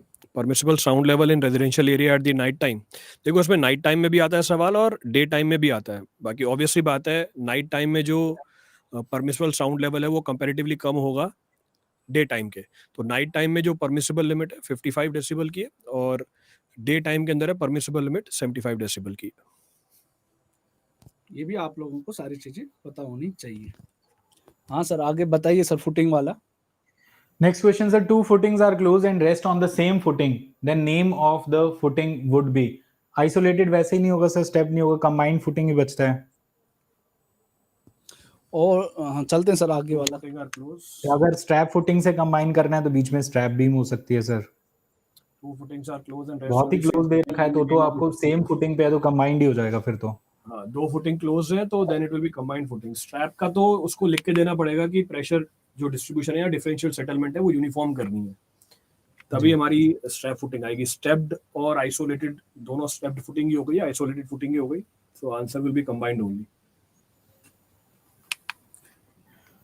देखो मोस्टली यूज डिसइंफेक्टेंट पूछा गया। देखो अभी देखो जो भी इन्वायरमेंट का सवाल है ना, अभी जो भी ये पूछा गया आप लोग कर दोगे, इसमें कोई वो तो नहीं है, अभी बता भी देंगे। एक सर जो भी इन्वायरमेंट का सवाल होता है उसमें इस बार नहीं पूछा कि अब अगली वाली उसमें पूछ ले। एक सीक्वेंस बहुत पूछा जाता है सर जेई में कि हम स्क्रीनिंग पहले करेंगे या आप लोग कौन सा करेंगे। हाँ, ये आप लोगों को वाटर ट्रीटमेंट प्रोसेस का पूरा सीक्वेंस पता होना चाहिए। स्क्रीनिंग का मतलब क्या होता है, ये सारी चीजें आप लोगों को पता होनी चाहिए कि भैया पहले हम प्री क्लोरिनेशन क्या होता है, एरेशन क्या होता है, पीएसटी क्या होता है, आप लोगों को कोगुलेशन का मतलब क्या होता है, फ्लोकुलेशन का मतलब क्या होता है, एसएसटी क्या होता है। अब एक सवाल और पूछा जाता है कि ग्रेविटी फिल्टर, जैसे रैपिड सैंड फिल्टर है, स्लो सैंड फिल्टर है, वहां से आप हाँ प्रॉपर्टीज पूछ लेता है। रेट ऑफ फिल्ट्रेशन किसका इसका होता है, इसका 100 होता है, उसका 3000 से 6000 लीटर पर आवर पर मीटर स्क्वायर होता है। ये उसका D10 क्या होता है, इसमें कैसे हम उसको रिमूव, इसमें स्लो सैंड फिल्टर में हम सोइल को रिमूव करके उसको साफ करते हैं, उसमें रैपिड में हम बैक वॉशिंग करते हैं। अब डिसइंफेक्शन में आपको पता होना चाहिए कि हम बैक्टीरिया को मारेंगे, क्लोरीन ऐड करेंगे, ये सारी चीजें आपको पता होनी चाहिए। ओजोन में क्या दिक्कत आती है, क्योंकि भैया वो फ्यूचर कंटेमिनेंट के लिए सही नहीं होता, शुरू में तो कर देगा पर बाद में जब पानी जा रहा है डिस्ट्रीब्यूटिमेंट्स में तो कहीं पे उसे बैक्टीरिया मिल गया तब वो हाथ खड़े कर देगा कि भैया अब आप संभालो। तो ये सारी चीजें आप लोगों से पूछी जाती है, ऐसे सवाल पूछे जाते रहेंगे। हाँ, और सर आप 45 डेसिबल 45 डेसिबल नाइट में, हाँ रेजिडेंशियल में 45 डेसिबल नाइट टाइम में, 55 डेसिबल डे टाइम। अगर रेजिडेंशियल एरिया की बात करोगे नाइट टाइम में 45 डेसिबल और डे टाइम में 55 डेसिबल। सर ये भी आप बोल दीजिए बीओडी कैलकुलेटर 5 डेज वाला, वो भी बोल दीजिए, पता नहीं sir. Mostly used disinfectant chlorine, chloride नहीं है। ये मैं काफी कमेंट पढ़ रहा हूँ यहाँ पे, mostly used disinfectant, chloride disinfectant नहीं होती है, क्लोरीन होती है, तो फर्क है दोनों में। बीओडी वाला कौन सा सवाल है, सर ने खोल रखा है क्या? हाउ मेनी डेज पे आया था सर बीओडी वाला क्वेश्चन था? बीओडी कोई लिखेगा, मेंशन करेगा बीओडी का प्रॉब्लम क्या पूछा था सर, कितने दिनों पर उसको कैलकुलेट किया जाता है? 5 दिनों पे निकालते हैं। 20 डिग्री सेल्सियस पे स्टैंडर्ड बीओडी है, स्टैंडर्ड यूके का है हमारा। एक्चुअल में तो 65 डिग्री फ़ारेनहाइट पे होता है, उसको राउंड ऑफ में कन्वर्ट करते हैं डिग्री सेल्सियस में, तो 20 डिग्री सेल्सियस के लिए निकाला जाता है। हाँ, बीओडी 5 डेज के लिए निकाली जाती है। 5 डेज का भी लॉजिक बताया हुआ है आपको कि मोस्टली जो रिवर्स हैं ब्रिटेन के अंदर, वो अप्रॉक्सीमेटली 5 दिनों का टाइम लेती है सी में जाके मिलने के लिए। तो जो भी हम सीवेज डंप करते हैं रिवर के अंदर, 5 दिनों तक वहाँ पे अनस्टेबिलिटी क्रिएट कर रहा होता है, इसलिए बीओडी भी 5 दिनों की निकाली जाती है। हाँ, ठीक है। प्रवीण सर, अपने थोड़ा सा स्पीड से करते हैं क्योंकि कुछ कैंडिडेट्स ऐसे हैं जो भी 5 बजे वाले शिफ्ट में जा रहे हैं, ओके ओके तो ओके उनको लेट हो ओके रहा है। सर, ओके ओके, 1 मिनट कर लेते हैं हम, थोड़ा थोड़ा। खत्म हो गया बस। चलो सर, अब ये पूछ लेते हैं इनिशियल और फाइनल सेटिंग 30 और 10 घंटे। अब 10 घंटे में ये देखो, एक बार क्या हुआ था मेरे साथ, 10 आवर लिखवा दिया पर वो कह रहा था ऑप्शन में सर 600 मिनट आया है। तो ये कन्वर्ट आपने गलत लिखवाया था, आपने 10 घंटे लिखवाया था पर ऑप्शन में 600 मिनट था। तो ये सारी चीज आपको पता होना चाहिए। आगे बढ़ते हैं sir. BOD next order of flexible pavement ये ऑलरेडी डिस्कस कर लिया sir. BOD is 2/3 of ultimate BOD. एक जना बोल रहा है 5 डे बीओडी कितनी होती है अल्टीमेट बीओडी की, ये पूछी थी।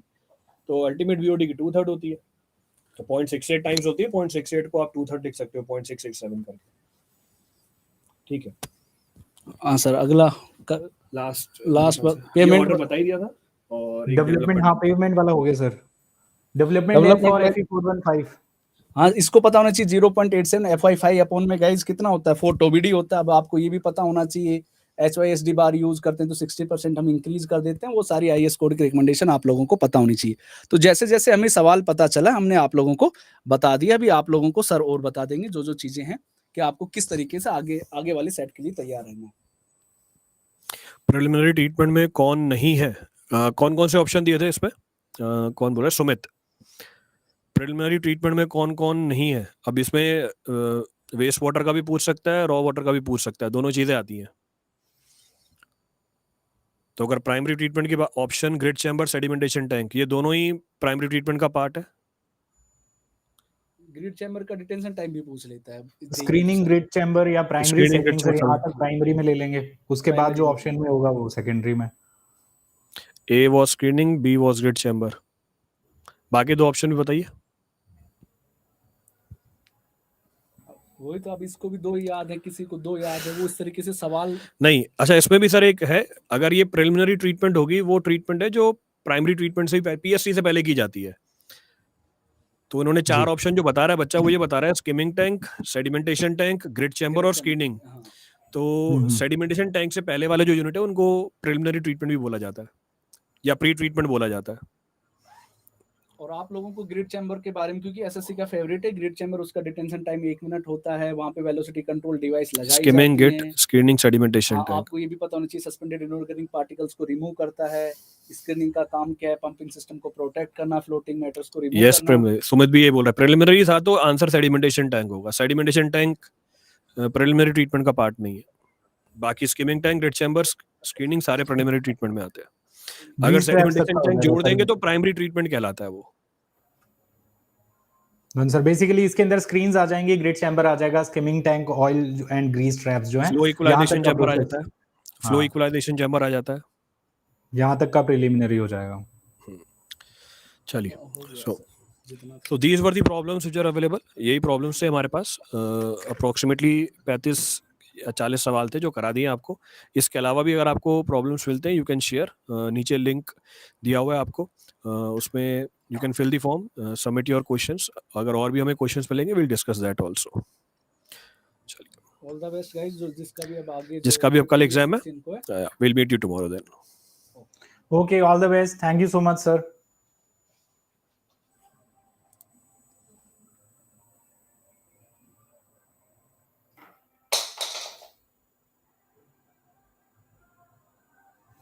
ओके देन दोस्तों, मिलते हैं हमारे अगले सेशंस के अंदर, जिनके अंदर हम फर्दर और जो आने वाली शिफ्ट्स हैं उनके एनालिसिस हम करेंगे। और इसके अलावा अगर आपको और कोई क्वेश्चंस याद आते हैं तो वो आप नीचे कमेंट बॉक्स के अंदर, जैसे ये लाइव स्ट्रीम एंड हो जाए उसके बाद कमेंट करके भी हमें बता सकते हैं। थैंक यू सो मच, मिलते हैं अगले सेशन में।